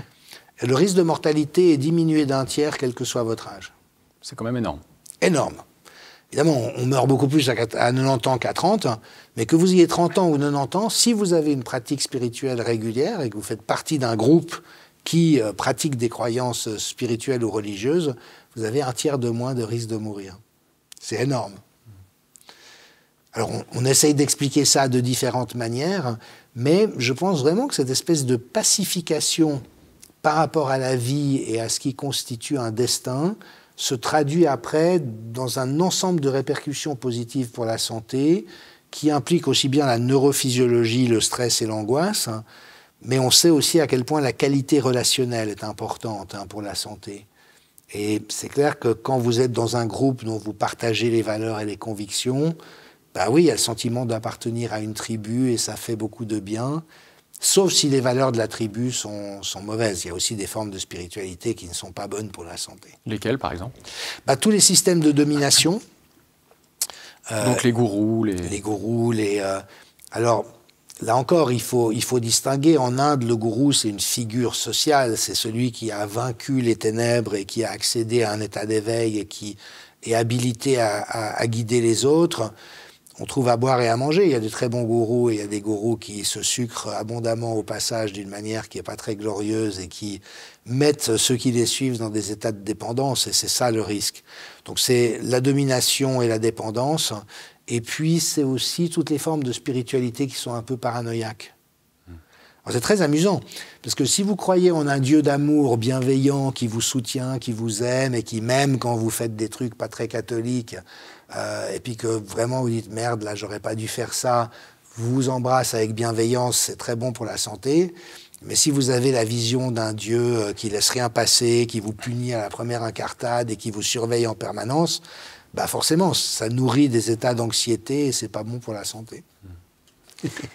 Et comment vous expliquez, malgré ces recherches nombreuses qui existent, que malgré tout encore, il semble que dans le discours général ou dans un grand nombre de facultés, on ait de la peine à faire ce lien entre spiritualité et science ou médecine C'est un peu le problème de la religion en vigueur, du nihilisme en vigueur actuellement en Occident.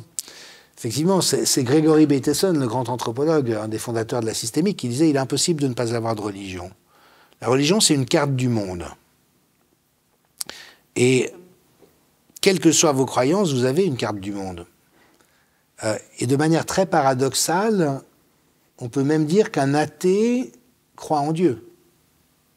Il a besoin de se former une image de Dieu dont il puisse dire « ça, je n'y crois pas ». Donc, il se crée un Dieu pour pouvoir le rejeter. Donc, c'est un peu inextricable. On a de toute manière un ensemble de représentations, de valeurs et de récits fondateurs par rapport au réel. Et le problème du nihilisme ou du matérialisme, c'est qu'au fond, il répugne à entrer en matière avec cette dimension. Parfois, d'ailleurs, pour des raisons honorables. Par exemple, le médecin qui est agnostique ou athée, puis qui se dit « mais je vois pas pourquoi je parlerais de ça avec mon patient ». Et des fois, la demande vient du patient, puis le médecin dit « mais je suis pas compétent, il faut qu'il aille voir un prêtre ou faire une retraite de méditation, mais moi, je suis pas qualifié ». Ou bien le praticien croyant peut dire « je ne veux pas me retrouver accusé de faire du prosélytisme avec mon patient en lui disant qu'il faut qu'il croie en Jésus-Christ et que ses problèmes se résoudront ». Maintenant, quand même, force et honneur à certains praticiens, dont Jacques Besson, psychiatre émérite. Qu'on a reçu ici même, oui. Absolument, puis qui est un homme remarquable, qui a vraiment fait énormément de bien par rapport à ça, parce qu'il a su justement ouvrir énormément de portes, se documenter aux meilleures sources et au fond montrer la rationalité qu'il y a à aborder la question spirituelle en respect des convictions de chacun. Parce qu'une autre caractéristique de la spiritualité, c'est que contrairement à ce que beaucoup de gens ou d'écoles ont cru, elle ne dépend pas des opinions. Et ça a été un des grands torts du christianisme. Ça a été au fond de faire de la foi une question d'opinion. Si tu es de l'opinion que Jésus est le Fils de Dieu, tu es sauvé. Mais si tu te comportes comme un connard dans ta vie et que tu crois à ça, ça va sauver personne. Et ça va même discréditer... Voilà. Et si quelqu'un ne croit pas du tout que Jésus est le Fils de Dieu, mais est super serviable et bienveillant avec ses voisins, aime faire plaisir aux autres, a une vision super positive de la vie... Vous voyez ce que Donc, au fond, l'histoire de l'opinion, mais qui a été un peu le système de domination de l'Église aussi. Hein, c'était du contrôle mental, mais c'était une compréhension très erronée d'ailleurs de la notion de foi et de ce que Jésus a lui-même enseigné en araméen. Alors, on ne va pas entrer là-dedans parce que ça nous emmènerait dans de très belles contrées, mais très lointaines. En fait, le sens des enseignements de Jésus, tels qu'on peut les reconstituer à partir de son langage, sont assez passablement éloignés de ce que l'Église en a fait. Et donc, il y a des spiritualités athées ou agnostiques qui sont parfaitement recevables et respectables. Et donc, en réalité, il est possible de parler de cette dimension si ça intéresse les patients ou s'ils ont simplement envie d'être conseillés ou de recevoir des suggestions en la matière, avec aussi des pratiques d'ailleurs qui aujourd'hui se sont beaucoup laïcisées. Les pratiques de la pleine conscience, mindfulness, elles ont été tirées en fait de pratiques bouddhistes, mais acclimatées à l'Occident pour que tout le monde puisse les pratiquer, quelles que soient ses croyances. Et donc c'est quand même paradoxal, aujourd'hui il y a donc cette résurgence du spirituel, on a l'impression effectivement qu'il y a un renouveau de toutes ces pratiques, même peut-être avec des fois des dérives aussi, mais bon ça c'est comme dans tout renouveau. Bien sûr. Et de l'autre, on a vraiment une crispation des autorités publiques qui veulent bannir de plus en plus tout signe religieux du domaine public. On a les crèches qui sont de plus en plus interdites par chez nous. Alors comment vous expliquez ces tensions-là? Est-ce que c'est le système qui s'arc-boute? Est-ce que c'est autre chose? Alors j'y vois deux influences majeures. La première, c'est l'impérialisme du nihilisme. Il y a une religion aujourd'hui prévalente en Occident qui est le nihilisme. Si, désolé de revenir là-dessus une fois de plus, mais si on a pu masquer des enfants alors qu'il n'y avait aucune raison de les masquer, achever des vies de personnes âgées dans les maisons de retraite en France en les injectant avec du Rivotril, soumettre la population entière à une panique et à du conditionnement social et de la stigmatisation, c'est bien qu'il n'y a plus ce repère, qu'il y a une valeur de dignité sacrée en chacun et qu'on n'a pas le droit d'y toucher. Et on voit aujourd'hui les législations pour favoriser la mort des personnes, parce que quand même elles coûtent un peu cher, le fait qu'il y a ce découragement d'avoir des enfants. À quoi bon mettre des enfants au monde s'il y a du réchauffement climatique ? L'éco-anxiété, oui. Mais vous voyez, c'est vraiment une logique anti-vie. Il y a quelque chose de morbide. Et donc voilà, ça c'est une religion qui fait beaucoup de dégâts, et d'autant plus qu'elle n'est pas identifiée comme une religion. Et puis l'autre élément, alors je vais me remettre dans l'anthropologie de l'imaginaire, c'est que c'est aussi la culmination de la modernité. La modernité, c'est ce courant, cette grande époque dont on est en train de sortir, et qui a eu un certain nombre de valeurs, mais qui était très habité par la conviction dans le progressisme. Le progrès nous amenait vers le meilleur, et toute l'histoire de l'humanité, c'est s'extraire d'un passé obscurantiste et superstitieux pour arriver à la méthode scientifique, le cartésianisme et les Lumières, la philosophie des Lumières. Bon. La vérité, c'est que l'être humain, il reste pareil à lui-même. Il y a ce qui évolue, la technologie, les usages, et il y a ce qui ne change pas. Et au fond, toute la modernité a fait croire qu'il fallait jeter aux orties la tradition et la religion pour s'émanciper et trouver le chemin du progrès. Mais le problème, c'est qu'aucune société ne peut vivre en étant coupée de ses racines. Et il y a eu un intense travail d'endoctrinement des esprits, notamment pour noircir le passé de l'Occident, dont on voit la quintessence aujourd'hui avec le wokisme. Il faudrait presque s'excuser d'être occidentaux. Occidentaux, ils ont conquis les autres continents, fait l'esclavage, le mâle occidental, blanc, chauve, est une horreur, nous devons nous excuser. Et c'est juste complètement fou. Est-ce que l'esclavage a existé à peu près partout à travers l'espace et le temps? Oui, bien sûr, la civilisation occidentale l'a aussi pratiqué et c'était terrible, mais la civilisation occidentale y a aussi mis fin. Donc, il faut toujours relativiser les choses et c'est très périlleux de rejeter en bloc son histoire et son passé et ses traditions, mais c'est exactement ce que fait le mythe moderne et qui débouche sur le nihilisme. Et donc on voit aujourd'hui que ceux qui ont le pouvoir de dire et de faire, donc les pseudo-élites, sont aujourd'hui assez enragés contre les traces du passé chrétien. Effectivement, c'est-à-dire qu'aujourd'hui, mettre une croix, par exemple... Oui. Les crèches, il ne faut surtout pas de crèches. Par contre, Macron fait venir des rabbins à l'Élysée pour célébrer telle ou telle fête juive.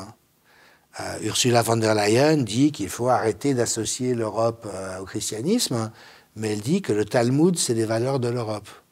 C'est intéressant quand même. C'est intéressant. On dit qu'il faut respecter l'islam et le port du voile, qu'il n'y a rien d'islamique quand on regarde attentivement les fêtes, mais bon, pourquoi pas, moi j'ai rien contre forcément. Mais le christianisme, c'est tout de suite un problème. Et comment vous expliquez ça? Pourquoi le christianisme finalement pose autant de problèmes? Alors il y a peut-être cette association avec l'Église, notamment catholique, oui, qui là, bon, fait des liens avec un passé. On pense aux croisades, on pense à toute une série de choses. On parle la torture des sorcières, l'Inquisition, etc. Donc il y a peut-être une confusion entre le religieux catholique institutionnel et le christianisme. Mais pourquoi donc ce christianisme-là, ce passé chrétien fait autant peur? Alors, je suis ravi de votre question, parce que vous venez de sortir les clichés les plus prégnants, mais les plus faux par rapport à la réalité de l'Occident. Que l'Église, en tant qu'institution humaine, est dérivée dans des formes d'autoritarisme et d'exploitation, c'est évident. Toutes les institutions humaines sont à risque de ça, et l'Église n'y a pas fait exception. Donc, bien sûr, il y a des zones d'ombre massives à l'Église et au catholicisme. Les abus sexuels sur les enfants sont un exemple majeur, mais non seulement parce qu'ils ont eu lieu. Dans tous les endroits où les enfants sont exposés à des adultes, il y a un risque de pédophilie, et il n'est pas plus marqué dans l'Église que dans les clubs de sport, les écoles, tout ce que vous voulez. Par contre, ce qui a été vraiment horrible, c'est le déni et la complaisance de l'institution ecclésiale par rapport à ça. Qu'il y ait des actes pédophiles, c'est en soi monstrueux, mais quand en plus l'institution joue une hypocrisie mais absolument révulsante, mais on comprend aussi que cette réaction était due à la difficulté à penser le phénomène. Donc bien sûr, l'Église a eu des torts. Toutefois, comme toute institution humaine, il faut toujours surveiller les institutions, toutes. Toutefois, les exemples que vous avez cités sont très intéressants parce que c'est ceux qu'on brandit toujours et ils ont été énormément déformés par une propagande moderniste, à la fois laïque et athée, mais aussi protestante d'ailleurs. C'est beaucoup les protestants qui ont tapé sur l'Église catholique avec ces éléments-là.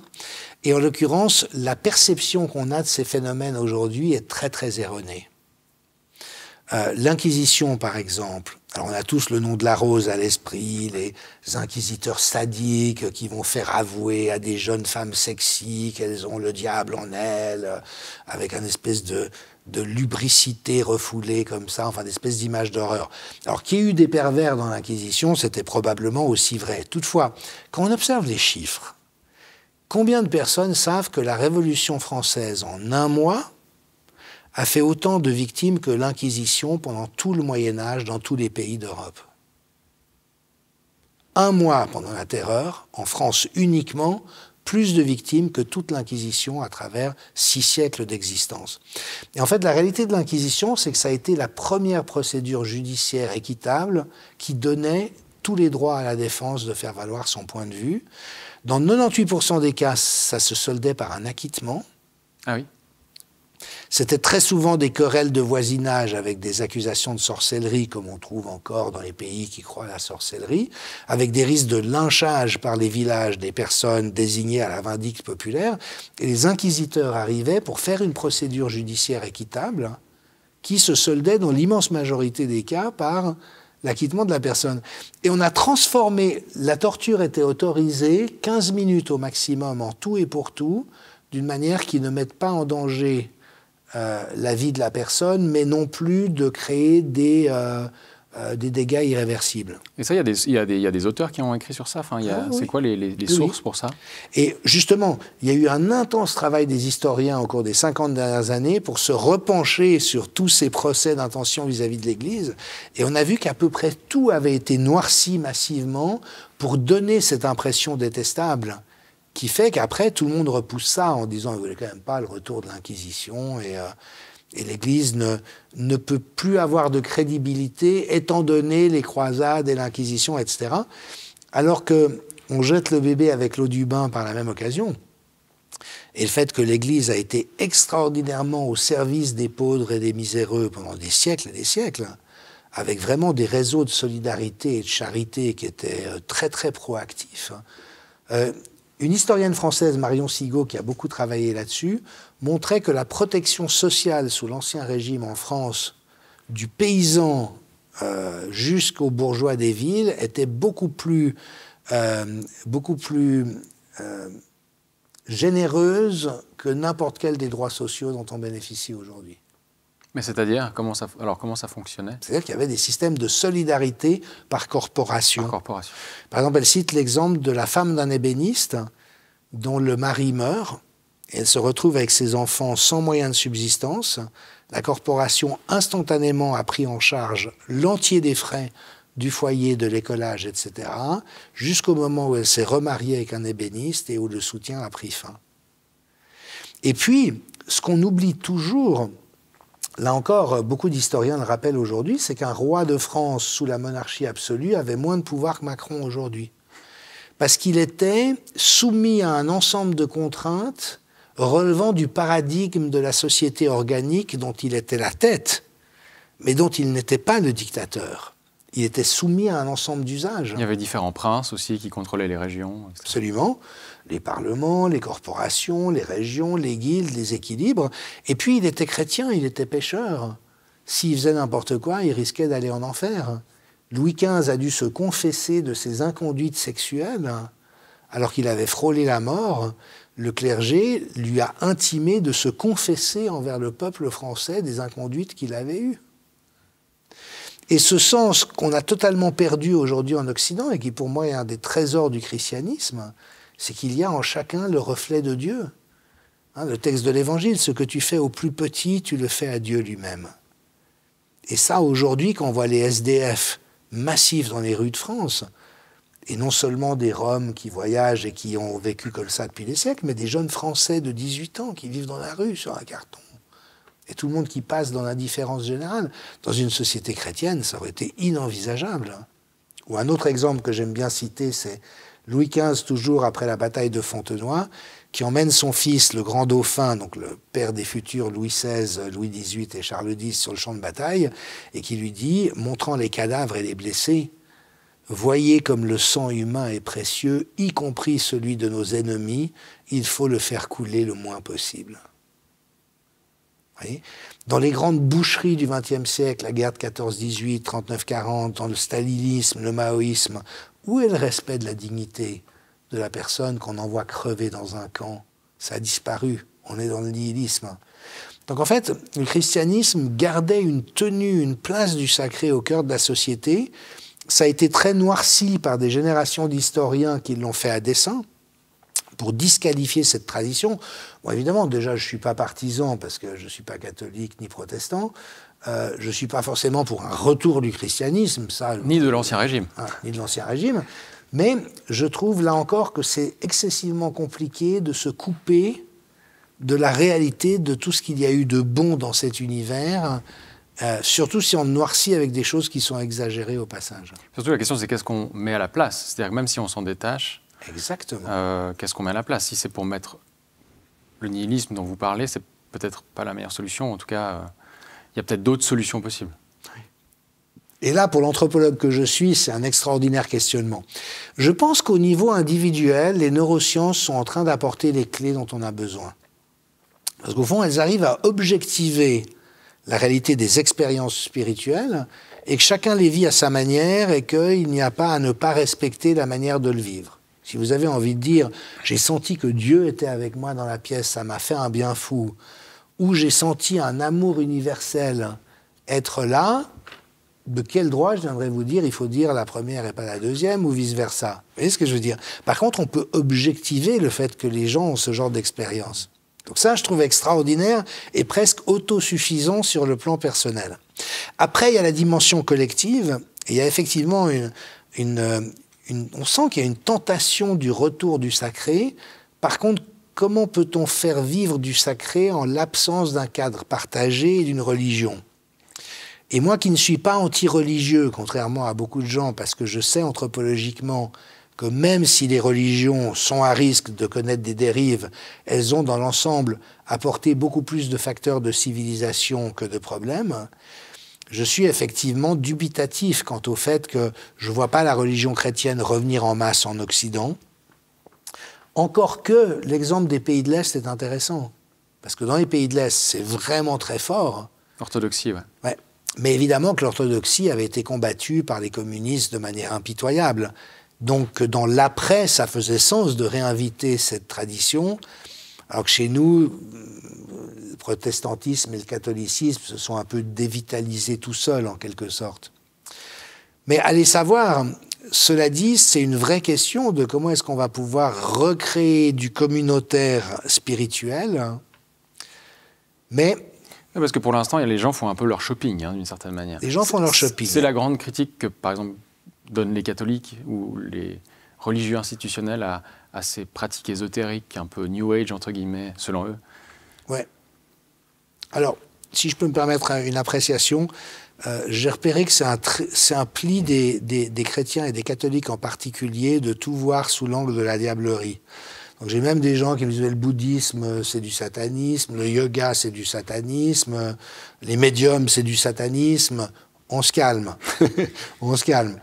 Toutefois, là où effectivement je leur vois un point, c'est que les traditions religieuses ou spirituelles, elles sont contraignantes. Mais elles fournissent une contrainte qui est potentiellement une contrainte libératrice. Et si vous dites le rosaire tous les jours, si vous lisez les psaumes, si vous vous confrontez au texte sacré, si vous communiez à l'Eucharistie régulièrement, oui, c'est un cadre, c'est lourd, mais ça donne aussi un point d'appui qui permet sans doute de se construire, là où si on fait que du bricolage de supermarché avec un peu d'hindouisme, un peu de bouddhisme, un peu de chamanisme, c'est difficile d'aller aussi vite et aussi loin. Et c'est vrai qu'il y a quelque chose dans la voie éprouvée par des siècles de pratiques dont l'homme moderne imagine pouvoir se passer probablement à tort. Mais le terrain est ouvert, et puis dans ce retour du sacral ou du sacré, il y a une autre perspective intéressante qui est qu'au fond, si on regarde attentivement cette question du sacré, la seule chose qu'on puisse en dire en réalité de sûr, c'est qu'on ne peut rien en dire. Et même dans la théologie chrétienne, il y a ce qu'on appelle la voie apophatique. Je ne peux pas dire ce qu'est Dieu, parce que mon mental est trop limité pour appréhender cette dimension. Par contre, je peux dire ce qu'il n'est pas. Et en disant ce qu'il n'est pas, ça fait apparaître en filigrane tout ce que cette puissance supérieure à nous-mêmes, cette dimension sacrée de la vie, Dieu, on peut utiliser le mot ou pas, c'est en fait un malentendu. Parce que quelle que soit votre image de Dieu, que vous soyez croyant ou non, elle vous appartient. Même si vous êtes catholique, il y a au mieux 10% des catholiques qui ont une image de Dieu à peu près ressemblante à la vôtre. Donc c'est le Dieu anthropomorphe, ça c'est une image un peu acceptée, mais que beaucoup de gens finalement dépassent. C'est ça. Alors, je me permets un tout petit peu d'exégèse araméenne. Allez, je me fais plaisir. Allez, hein. On a le temps ici. Notre Père qui est aux cieux. Okay. Pourquoi Père? Pourquoi pas Mère? Certains mystiques ont dit Dieu est plus mère que toutes les mères. Pourquoi notre Père? Qui est aux cieux. Ok, les cieux c'est où? Il y a des cosmonautes qui sont revenus en disant on n'a pas vu Dieu. Alors s'il est aux cieux, il n'est pas ici. Bon. En araméen, c'est Aboun de Bashmaya. Aboun, Ab, c'est papa. Et Wun, c'est la matrice. Et B, M, N, c'est les premiers sons que prononce le bébé.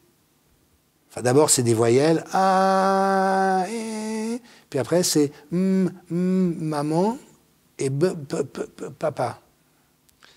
Donc, Aboun. Et en fait, ça veut dire la source originelle dont émane toute création. C'est ça le sens de Aboun. Et Dibashmaya, chemin, c'est la racine qui veut dire à la fois le nom, le son, la lumière, la couleur. Donc tout ce qui s'exprime, tout ce qui est.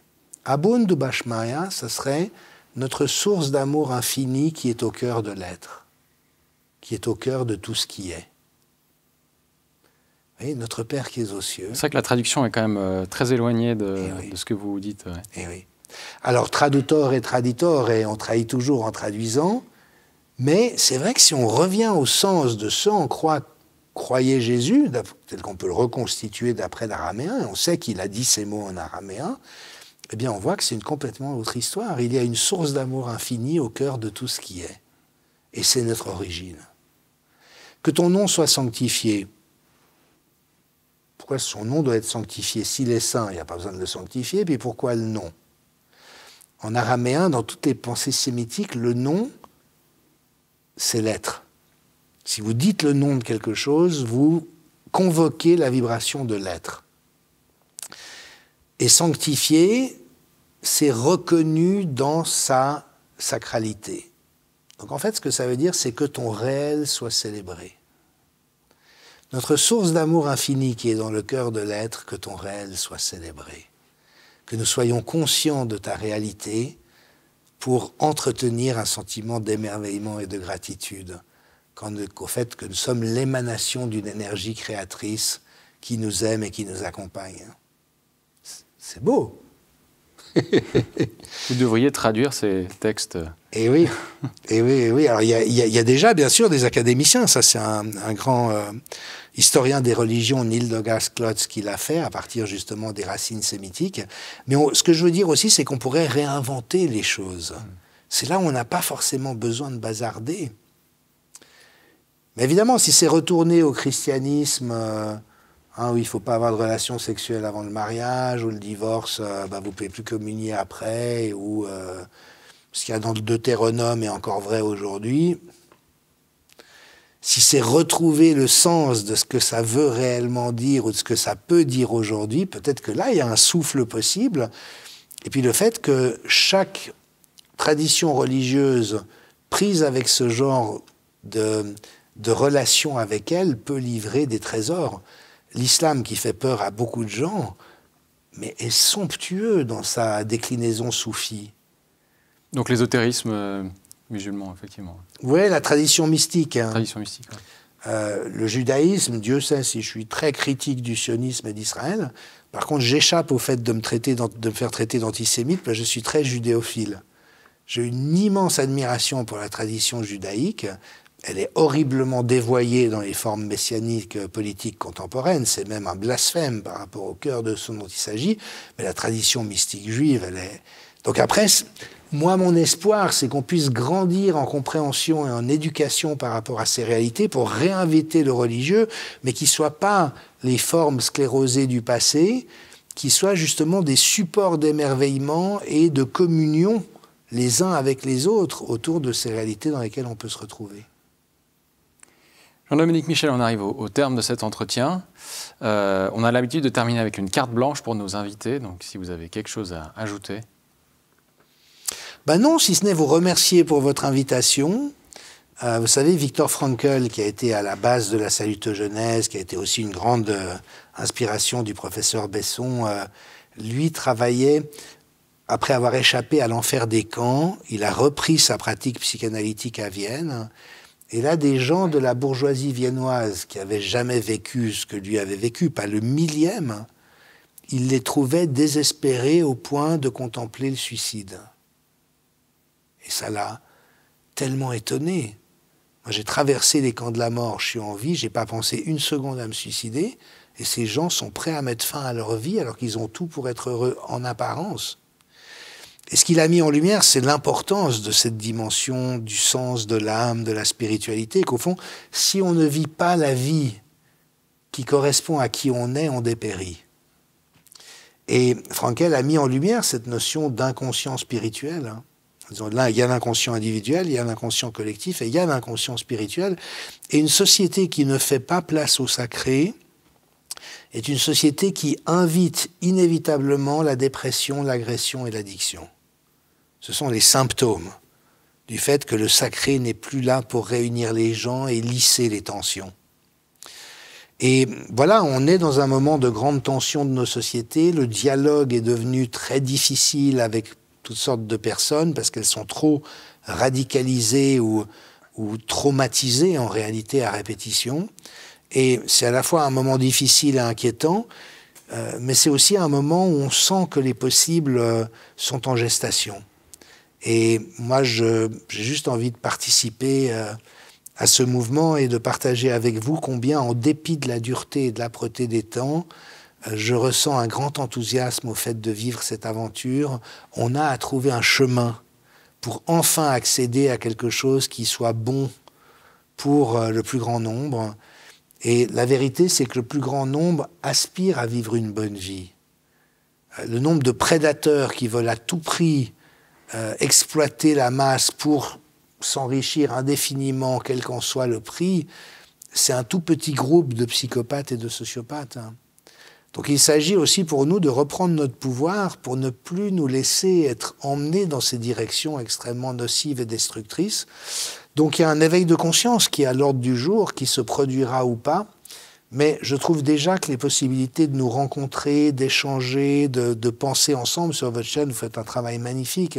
Combien de vos entretiens ai-je regardé, et toujours avec cet émerveillement, vous donnez aux gens la possibilité de dire ce qui les anime, ce qui les touche, quels sont leurs espoirs, qu'est-ce qu'ils ont compris, les questions qui se posent. Et voilà, j'aime beaucoup voir ça émerger, parce que je trouve qu'on le sous-estime un peu, et que la circulation de l'information sur plein de sujets différents, avec des gens extraordinairement riches d'expérience et de compréhension, à mon avis, est en train de changer la donne.